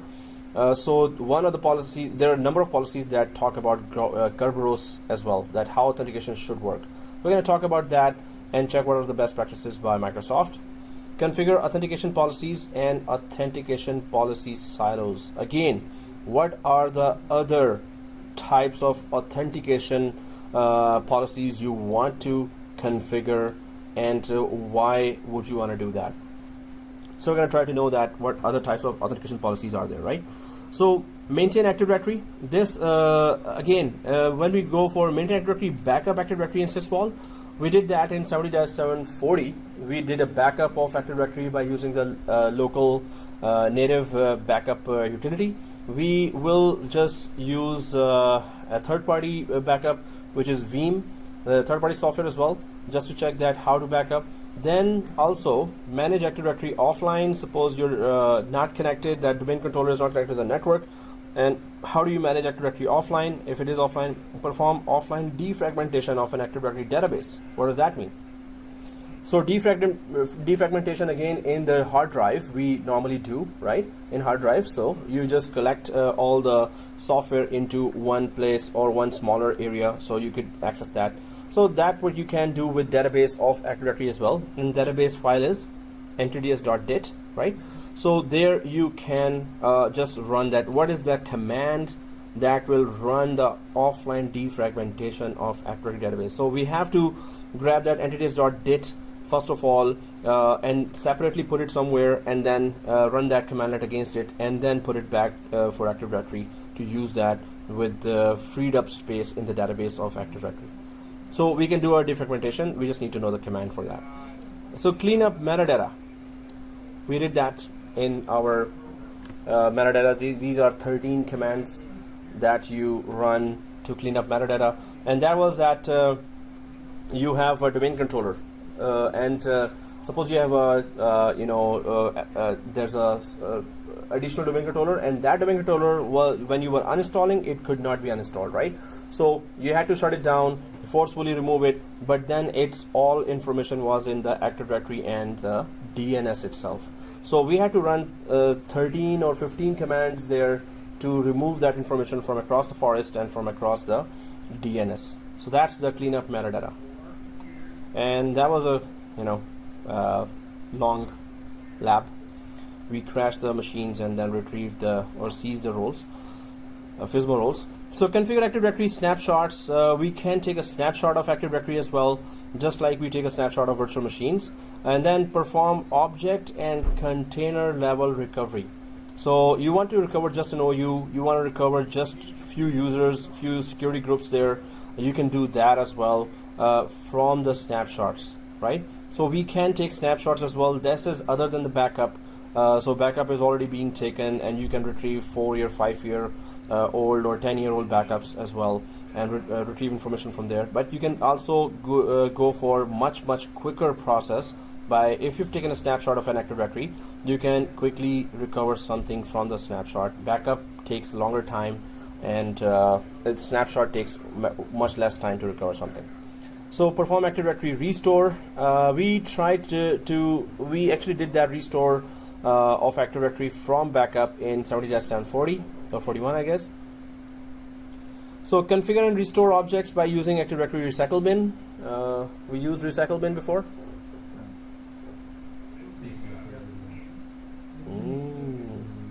Somebody was not there on that day, huh? Yeah, recycle bin. Okay, so configure replication to read-only. So that's where we're going to start. Like, what is read-only domain controller? What are the best practices for deploying that? So configure replication to read-only domain controllers. Normally there is one-way replication to read-only domain controller because it's read-only, so you cannot write anything on that. So nothing will be sent from that domain controller to a read and write domain controller, but from read and write domain controller to the read-only domain controller, you will have one-way replication available by default when you install RODC, but we can also modify those settings as well. So configure password replication policy for RODC. This is our lab that is guys, today it will be just intro. We created the whole lab till now, and if we start RODC, we're not gonna be able to finish it, or we can just start talking about it and we can continue on Friday as well. So configure password replication policy, PRP, for RODC, and monitor and manage replication. So definitely we need to check that how replication is being managed by between two domain controllers, or within LAN and within WAN, and between WAN as well. We already know that within LAN replication happens if there is a modification done. Replication happens at once within LAN. It happens within every 45 seconds to 1 minute. Within 45 seconds to 1 minute, the replication must occur if there is a modification, and on WAN 3 hours, 180 minutes. 180 minutes, yeah. So upgrade sysvol replication to DFSR.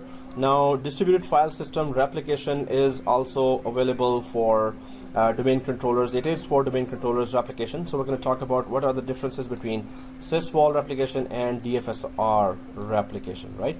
So then there is configure Active Directory in a complex enterprise environment. So what does that include? Configure a multi-domain and multi-forest Active Directory infrastructure. So now you have two forests, or within one forest you have multiple domains, child domain, root tree domain. We already did that in 70-741 as well. But some of the labs do appear in the next course as well. We had multiple forests. We created a forest trust. We had child domain. We connected that, and we then checked that how the communication will work there.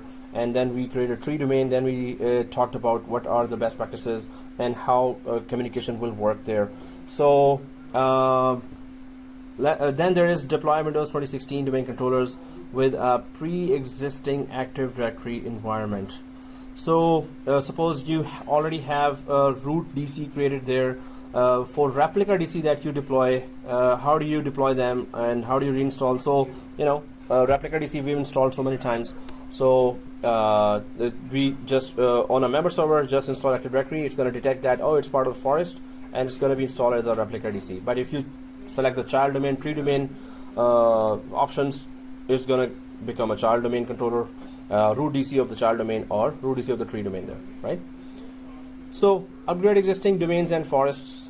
If we have domains and forests on Windows 2012 environment, we did that, and we upgraded to. We just had to transfer the FSMA roles from 2012 to 2016, and then it was upgraded to 2016, and then we successfully demoted that 2012 domain controller, right? So, and then we checked by logging into 2016 forest from the client as well, that does it really work? Was there anything broken? Nothing was broken, everything was working fine, and the whole 2012 forest was upgraded to 2016 forest. So configure domain and forest functional levels. We talked about functional levels on day 1 of 70.740 actually, but we're going to talk again here about forest functional levels. If you are going for 2008 functional level, 2012 functional level, or 2016 functional level, so for backward compatibility, we need to have those functional levels configured. So configure multiple user principal names, UPN suffixes. We can configure them from Active Directory domains and trusts. This just means that you can introduce a new domain name anytime you want. So suppose our domain name is right now netplusdomain.local. We can introduce here abc.com. We can introduce here another third domain with any other name, right? So any domain name here can be introduced, and you can put them or attach them to your users as well, users and groups and printers and computers. So we're going to try to do that. We did that with the 70.740 lab of where we connected to Azure Active Directory. So we also changed, introduced a new domain name there as well.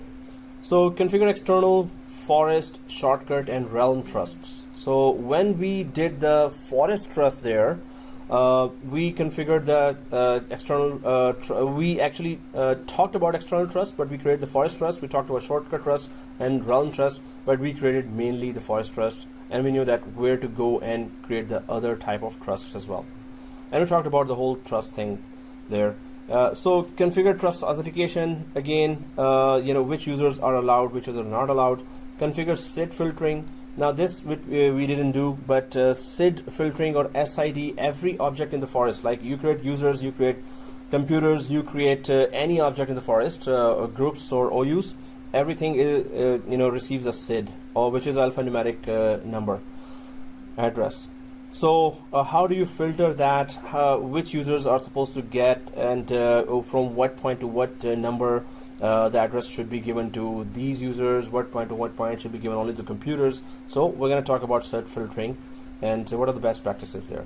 Configure name suffix routing. Again, if you have your domain name, is it available? Is it communicating with another branch? Is it communicating over the internet? Is that domain available on the internet as well? So, and then there is configure sites and subnets. We did that in Active Directory sites and services. That we created 6 sites there, then we created subnets there, and then we tried to create the servers there, and then we talked about all those costs there, and site links we created there just to check that how the cost is between the two branches. So we talked about that, and we did the whole lab in Active Directory sites and services in 70.741. But there's a lot much we haven't done still. So create and configure site links, manage site coverage, manage registration of SRV records. So this is again, how do you register SRV records? SRV records are service records. So services are that you have a GC, which is global catalog, or K password, which is just to update the password. So how do you configure those? Normally when you introduce a new domain controller, the SRV records for that are already configured there. But how can we create our own SRV records? We're going to do that and try to check. So move domain controllers between sites. In Active Directory, if you have multiple domain controllers, you can just simply drag and drop them from one site to another. We did that in Active Directory sites and services, but we can just revisit those options. It's in-depth for group policy actually. So that's gonna be, we did touch 70.740 the group policy, but it was just limited, although those same functions are being asked here with much more deeper options as well. So there's a central store that you can create group policy in. You can create different stores there. Maybe we don't know that, but there's a group policy for applications as well. Group policy right now is available by default for operating systems, right? But there's a group policy for applications. This means that MS Office related group policies you can download, Adobe Acrobat related group policies you can download, and many other software that are available, that are very famous among companies. They have created their group policies as well that you can separately download, right? So here we can just go for those group policies, create new central stores, one for MS Office, one for, so when we start doing that, of course, we're gonna know really, but basically if you want to have different central stores created for different types of group policies for different software as well, you can create those. Manage starter GPOs, we did that lab in 740, but we're gonna do that just to revisit. It's a small lab, but we get to understand what is it. Configure GPO links, how to link a GPO to another, to an OU. Configure multiple local group policies. How do you configure multiple local group policies? Local group policies are the group policies on member servers, locally available on the member servers, right? So then how do you back up a group policy? How do you import, copy, and restore a group policy? Everything, all these very important to do. So we're going to do those labs one by one. Create and configure a migration table. So suppose you have you want to migrate those group policies from one domain controller to another. Although they get replicated, but in case you want to migrate them to from 2012 to 2016, we can do that too. Reset default GPOs. If you suppose you have given you've configured a lot of group policies throughout your domain, like suppose block the USB, block this folder, block that folder, block that Internet Explorer feature, and you don't want all that, so you can reset the whole thing to factory default where everything was allowed, right? So delegate group policy, also you can just delegate to somebody that, hey, just handle the group policy, this area only for me. So yeah, you can just delegate some of the parts of the group policies to be. So detect health issues using the group policy infrastructure status page. So again, how do you check that group policies are working fine? And there's a status page there that gives you if there are any problems or issues. Again, group policy processing, group policy settings, group policy preferences. So this is all going to be discussed, and we're going to do some labs there. That's a lot of stuff that needs to be, so it's all about group policy here, but we're going to do all the labs for that. For processing, which policy should process first, which should be second. Suppose you have put 10 policies there, so which should be the first one, and then you have put the group policy locally, and then you've put the group policy on domain level, right? So which one would take precedence? So how the group policy processing really works, we're gonna talk about that on a slow link, on WMI filtering, and on client-side extension, which is just on the client side. How do you want it to be processed? So there are different types of processing here. Then there is different policy settings here, which is just configure software installation. How do you deploy a software through group policy? Do we remember doing that? Did we deploy a software through group policy? MSI? Do you remember MSI? Okay, we're going to redo that or revisit those videos, but anyway, doing that again will just refresh the concepts. How to deploy a software through group policy? Although you can deploy from SCCM as well, you can deploy from other third-party software as well, but through group policy you can deploy .msi extension software. Folder redirection, very important. Configure scripts. How do you put a script there and it would execute as soon as the computer starts, or as soon as the user logs in? So, and folder redirection, suppose you have a folder there, favorites folder. Now that folder saves everything in the C drive, but you want it redirected to save everything. That folder will be saving on a remote server everything from now on. So any default folder can be redirected for a user, right? So configure administrative templates. Again, there can be many templates. For Windows 8 and Windows 2012, there's a template where you have block USB or block any area of that operating system. Then you can have templates for software, as I said, and you can add more templates for group policies there. Import security templates. We can have more security options imported from Microsoft to implement some more security configurations there across the environment. Import a custom administrative template file. Again, how do we import that administrative template file so we can introduce some more policies? Already there are 1,500 policies, but you can import more. Configure filtering for administrative template. Again, how do you do filtering? Which one you want, which one you don't want? So group policy preferences, very important. configure printer preferences, define network drive mappings, power options, custom registry settings, control panel settings, configure Internet Explorer settings. So what are these? So there are group policies, and then there are group policy preferences. The major difference between the group policies and group policy preferences is that group policies, once they are implemented, end users cannot mess with that. End users have no choice but to just go through that policy, right? And it will be implemented. With group policy preferences, you can have that choice given to end user that if I deploy a group policy through group policy preferences, the end user can still undo it if the end user wants, right? So that's one of the, and preferences has many other features that group policies doesn't have, but we're going to talk about those preferences, and we're going to do some labs on that as well. Especially there is that item level targeting. So that's also that how do you suppose there's a IP range based group policy. So block USB for all which have a range of 172.16. something from here to here, or block USB for, I'm just giving an example, block USB for all which have Windows XP installed, block USB for all which have Windows 10 installed, block USB for all that have this name, starting with this name. So there are item level targeting, means that there are a huge amount of criteria that you can implement, and through that it can search the computers across big network and block implement group policies only on those computers or users. Okay, that's about group policies here. Then there is implement Active Directory certificate services.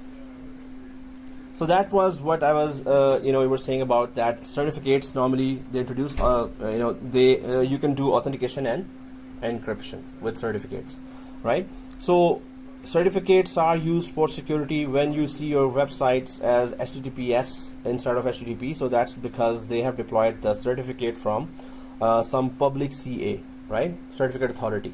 So public CAs are GoDaddy.com or digicerts.com, digicert.com, or others.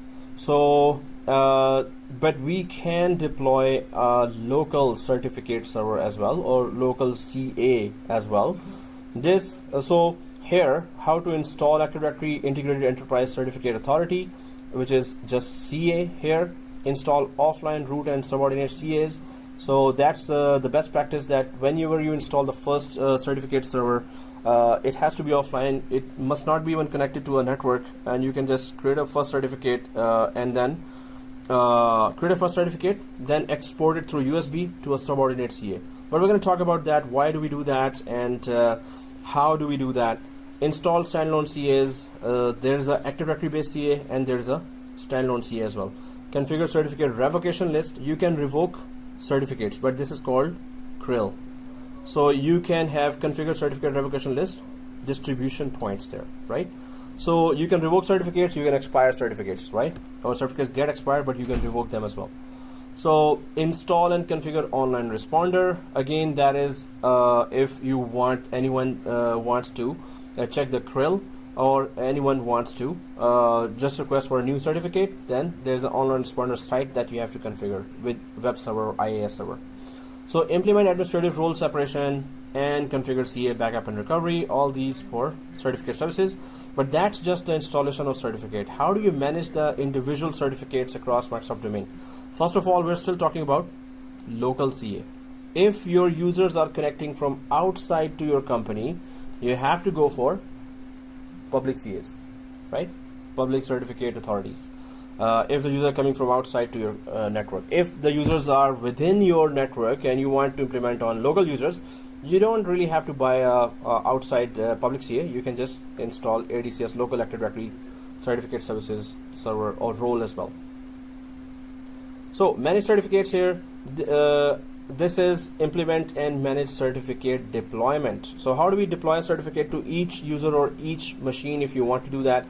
How do you validate that this is the correct certificate? How do you revoke a certificate? And if you revoke, can you undo that? And then manage certificate renewal. Can you renew a certificate every year or every 6 months?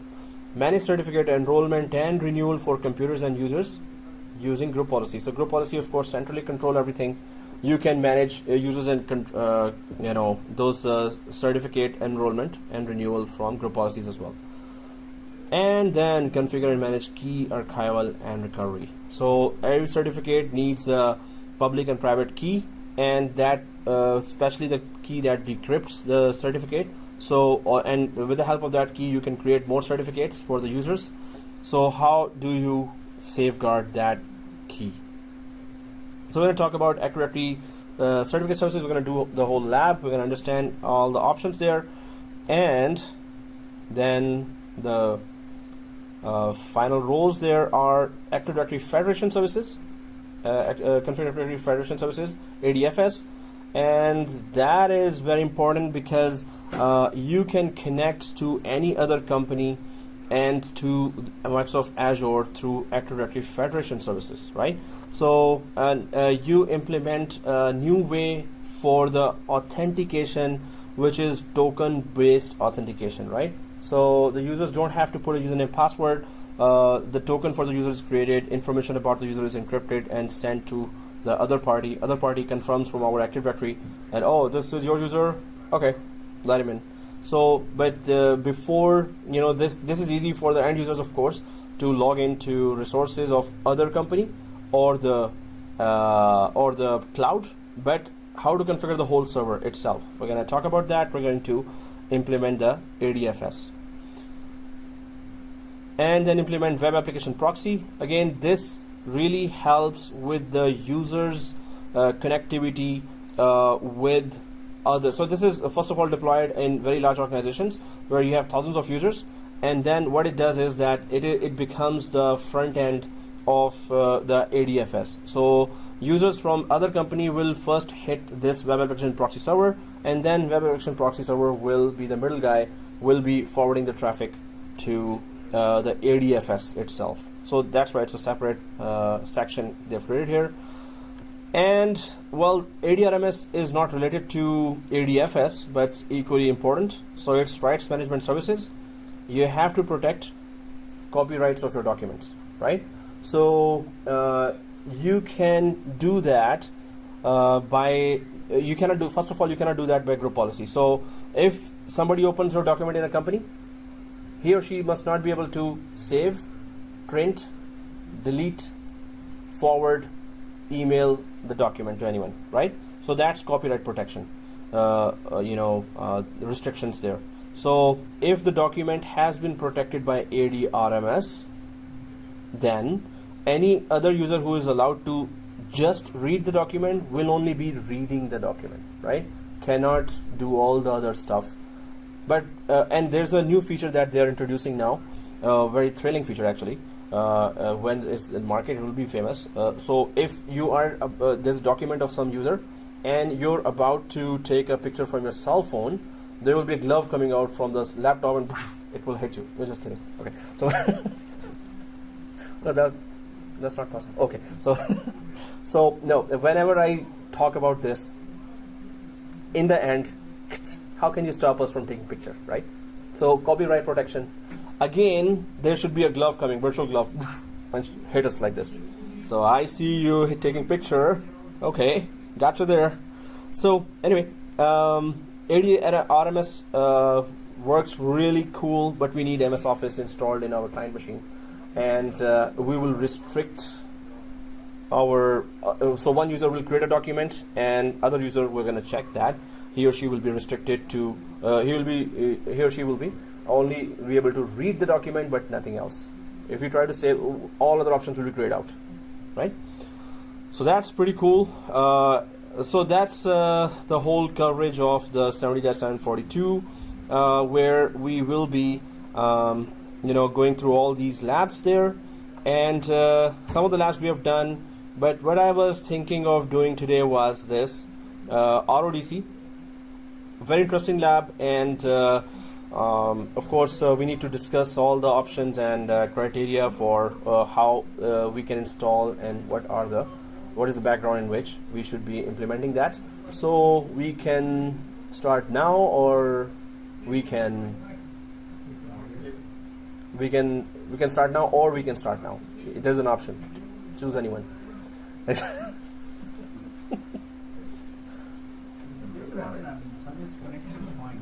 Yeah, SCP.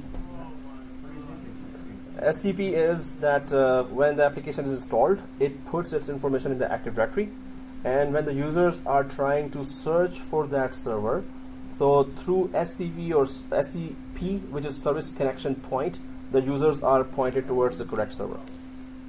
So the user actually pointed towards the correct service, which is on that correct server, right?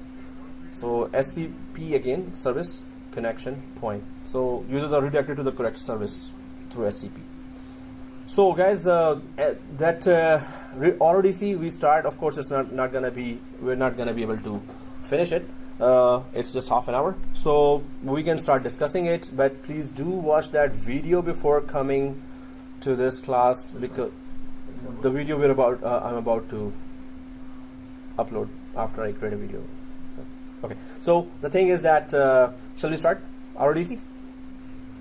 This video? No. So no. If we start RODC now, if we decide to start now, so of course everything is being recorded right now. So so half of the topic will be covered in the next class. So if you don't see the video, you'll be like, what were we doing? What was that? What was this? So when majority of the time we don't watch the video, so again we are kind of clueless then what was going on in the last class, kind of thing. So anyway, what is RODC, and what are the implementations of that? Why do we implement that? Is it really important, and in what circumstances we should implement it? So let's just talk about that. So resume, RODC, read-only domain controller. So replica DC, we normally have replica DCs there, and the replica DC does what? So if I just create that diagram here, and then we can discuss the option of why RODCs are really implemented. So the scenario here is that you have here one branch, it's Toronto branch here, and Toronto branch, and you have the forest here, and it's the net plus domain.local. We just created that lab last 2 hours. We created the whole lab there. So net plus domain.local was the name of the forest that we just created, and suppose that's the case here, and there is that very remote branch there in Nunavut, and that remote branch has very bad internet connection there, right? So if it is in Nunavut, I hope you all know the name, and suppose there's a very bad unreliable internet connection. Unreliable internet connection, right? So in that case, what will happen is that we can put here RODC. First of all, the internet connection is there. Second thing is that it is mainly this company has not put a lot of investment in creating a data center there, and it's just there for marketing purpose that you create a branch. Even your server is in a closet there, or maybe there's one room that is not having a lot of state-of-the-art security. Then if it's less security there, there, which means that you don't have that card access, you don't have proper security guard out there, and it's going to be a hacker attempt, scare or threat you will always be keeping your eye on. Suppose this is the case, less security and no investment, and you put here you have a root DC of the domain, and there you have a replica DC. Suppose first of all, let's go for a scenario where we don't have a RODC. So there's a root DC, which is of course a read/write DC. Anyone knows what's a read/write DC means? What does that mean? Permission. It can update the right. It can read and write, yeah. For example, modification. You can do all kind of modifications. You can create users. You can do anything you want, right? So create users, security groups, OUs, join computers to domain, everything. So it is doing AAA, right? Authentication, authorization, accounting, right? So in the remote branch, suppose, well, you had no idea that there is RODC. Suppose we don't know that. And the administrator says, yeah, okay, just like any other branch, I'm just going to put that RODC, read-only domain controller, not read-only controller, replica DC there. So additional domain controller, or which we call as, with terminology, replica DC, right? So suppose we put that and we don't put RODC there. So replica DCs are equal, other than the FSMO roles, they are totally equal to the root DC. You can also read and write there. But again, you have less security here. So this is, I suppose, $1 billion company here, and they're really earning, and they have a lot of competitors, and the competitors want to take down this company. So they now know, oh, they've opened a branch in Nunavut, and we heard they have no security, and they've actually put a replica DC there. So those who know what to do with that, they will send some guy there to Nunavut, and that guy will just go there and at night come and simply log in or hack the account there locally, or simply run away with a physical server, steals the server, goes to his car or just some room where he have other equipment. He connects to the domain controller. Because it's a read and write DC as well, all the password hashes will be inside here as well. Password hashes. What is that? What is that? Password hashes are the passwords which are hashed or secured or encrypted, right? So all the passwords of CEO, directors, managers, senior managers, everyone's username password is replicated to this domain controller as well. But the read and write domain controller have locally, they have all the username passwords locally secured. That's the main idea about that. That's why they can authenticate, because the username passwords are locally secured. Now, if the username passwords are here as well and it's less secure here, the overall security of the branch is not there, so the hacker just runs away with the server and puts some tools there, gets that entities dot dit. Sorry, what we are actually trying to do here, I know there's a two branches here. Oh yeah. No, we discussed that when you were outside, right? So, okay, no. So what we're trying to talk about here is RODC. Why do we need RODC? It's DC. Read-only domain controller. Why do we need that, right? So we have a new branch here for a company. We're supposing that, and it is very less secure. But the company didn't care about that, and the administrator especially didn't care about putting RODC. He or she decided, it's okay, nobody's gonna attack us. There's even there is less security, but I don't think anyone will hack us. So he decides to put replica DC there. Now replica DC and RODC, the major difference is, one is read and write domain controller, second is read only domain controller. Read only domain controllers do not have locally cached passwords. Do not.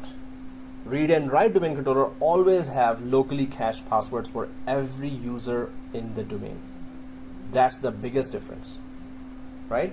So if you decided to put in a less secure branch on read and write domain controller, now suppose it's that much less secure that somebody just ran away with your machine. Okay, you think, oh no, it's just that guy modded a machine. That guy doesn't know what's inside. But some rival company send that guy. Okay, steal it and then get that entities.dit and then simply get all the passwords, send it to our guy in Toronto or anywhere else, and once he or she gets that passwords of CEO, and he or she will remotely connect to the company and will go to all the file servers. CEO's folder is there, CEO's password is now with you, and all night, click, all the files have been stolen from that company. All the files. Those files are then sold to the rival company with a very good price. So those hackers or thieves are rich, but that company in next 6 months goes way down, crash dive, because all their clients, secret information about the clients, which clients they had, other company will offer a lesser, better price to those clients. The clients will cut from that company and go to the other company. So all that started from having a replica DC and read and write domain controller in a less secure branch. So if you have placed it in RODC here, so password. So the main thing here to understand is that password hashes are locally stored in read/write DC, right? They are locally stored, and in RODC, password hashes are not stored. That makes another point comes from that. So in RODC, password hashes are not stored locally. So yes, if the thief does get away with the physical server, there is no way the thief can have access to, or hacker can have access to the passwords, because there are no passwords there, right?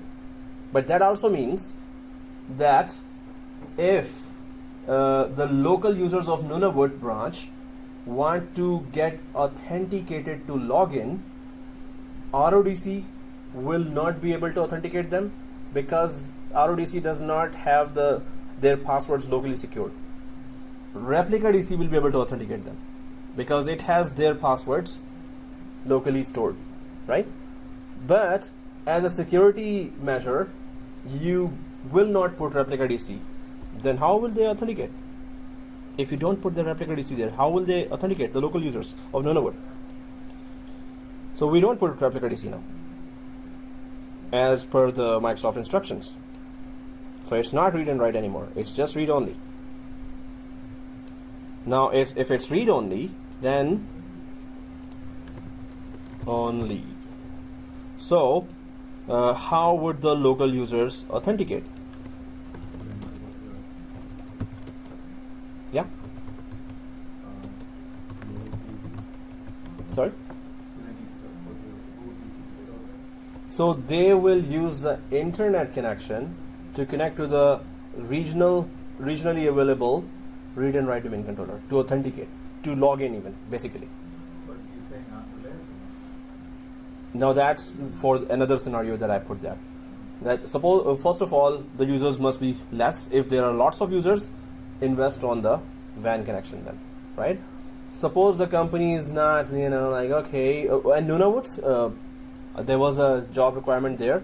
They had interview and they were paying really good, but they were saying that there are no landlines for internet. There is only satellite connected internet, and it is slow satellite connection, and they were offering $700 per day. $700 per day. So that was really good job, but the conditions there are not, like city conditions. They're not even village conditions here. They are like much worse, and you need to know how to hunt a bear. No, that was just kidding. So here, read only. If you have that, so the local users cannot be authenticated by this guy. So read only domain controller can only do two things out of the three. So read and write domain controller does three things: authentication, authorization, accounting. Read only domain controller only does two A's. Which A's are those? Authorization and accounting. It doesn't do authentication. It can do authentication, but it doesn't do basically authentication, right? So you get a read-only domain controller. The local users. So if the authentication is not being done, so local users log in. Their request comes to read-only. Hey, sorry, I don't have your password hashes. So it will go over the WAN to whichever is the nearest branch having read and write domain controller. They get authenticated from there. They log into their machines. That's the first thing, right? Second thing is, now they're logged in. Authorization information read-only domain controller has. Oh, you're part of how many security groups? Are you given access to printers? Are you given access to this OU, that OU, that file server? You have access. That all information it has. That what accesses you have and what accesses you don't have. For that, their request must not be will not be traveling over the WAN. Just the authentication request will be traveling over the WAN, right? So authorization and accounting information will be done by RODC, right? We understand that? So authentication, no. Why? No password hashes locally. That's why authentication cannot happen, right? And authentication, it travels over the WAN. So for a long time to log in. Well, if unreliable but fast internet. Maybe that's the case. Maybe the users are so less that the traffic is not heavy, so it does not take that much time. And even if nowadays, or even previously, that if you are in Australia and your servers are in North America, that's a huge distance. Still, at once you can log in. Over the WAN connections are very good. Latency is very less. So we get the idea that okay, authentication is not being done. Local users are forwarded for authentication, but authorization and accounting is still done locally. Now, what about that unreliable connection here, right? If the connection do go down, so those users are not productive anymore. What do they do now? They cannot log in. This has to be resolved as well. How do we resolve that? Well, invest on the connection. Suppose the company is not willing to. Now what? They have to log in because they have local server there. They have still local print server, local file server there. Print server, suppose, and file server. They have to be productive, and they're giving those services to the locals there. So if they cannot log in even to those, then they're sitting doing nothing. So what do you do? So I was saying before that technically you can make it authenticate locally as well, but by default it doesn't authenticate anyone. But technically, oh okay, there are 5 users there, and those users are not senior managers, they're not directors, they're just employees there, right? They're employees there. So if you want, you can store the password hashes of only those 5 users in RODC. Only 5 users. So again, if the scenario comes that somebody hacked it, now there are password hashes. So the hacker can actually crack those passwords there. So those users must not be accessible to the main file servers, the main branch critical file servers and printers. They can access locally only. So if they're hacked, no harm done, right? It was local files, there was nothing critical those local users were accessing there. But it is the read only. But the copy of that root DC should be there, right? Copy of the Root DC. copy of the root DC should be there. Like there's only one root DC here, right? And the other one is read and write DC. Yeah, that's what I'm saying. It's read only. Yeah. Read and write, right? Yeah. Whatever information Yes. you have there, that should be there too, right? Exactly. So replication only works from read and write to read only. But So whatever you make changes there, yeah. you should have all the information what we have on the root, right? It is not modifiable, first of all, and the password hash information is not replicated. All other information is replicated, but password hashes are not sent to the read only at all. So everything other, yes, it does get replication, and replication only travels this way. Why? We know that. So we can't make any changes here, so it has nothing to send there, right? So replication just works from read and write to read only. And also that password hashes are not replicated, but once we decide no, those 5 users, there's so much disconnectivity there that those 5 users must be given some other solution. So then of course you can create in the wizard of RODC you can add some users there, and those users password hashes will be created in read-only domain controller. Then even if it is disconnected, those users can still log in and connect to local resources there. So again, the main thing is those users must not have access to critical resources. That's the main idea, right? So, and then they can access all the resources there on the local network. So, any questions till now?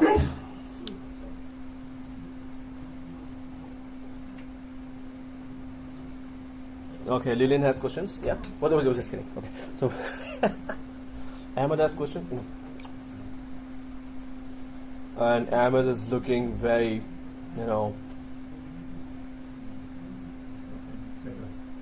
focused. settled.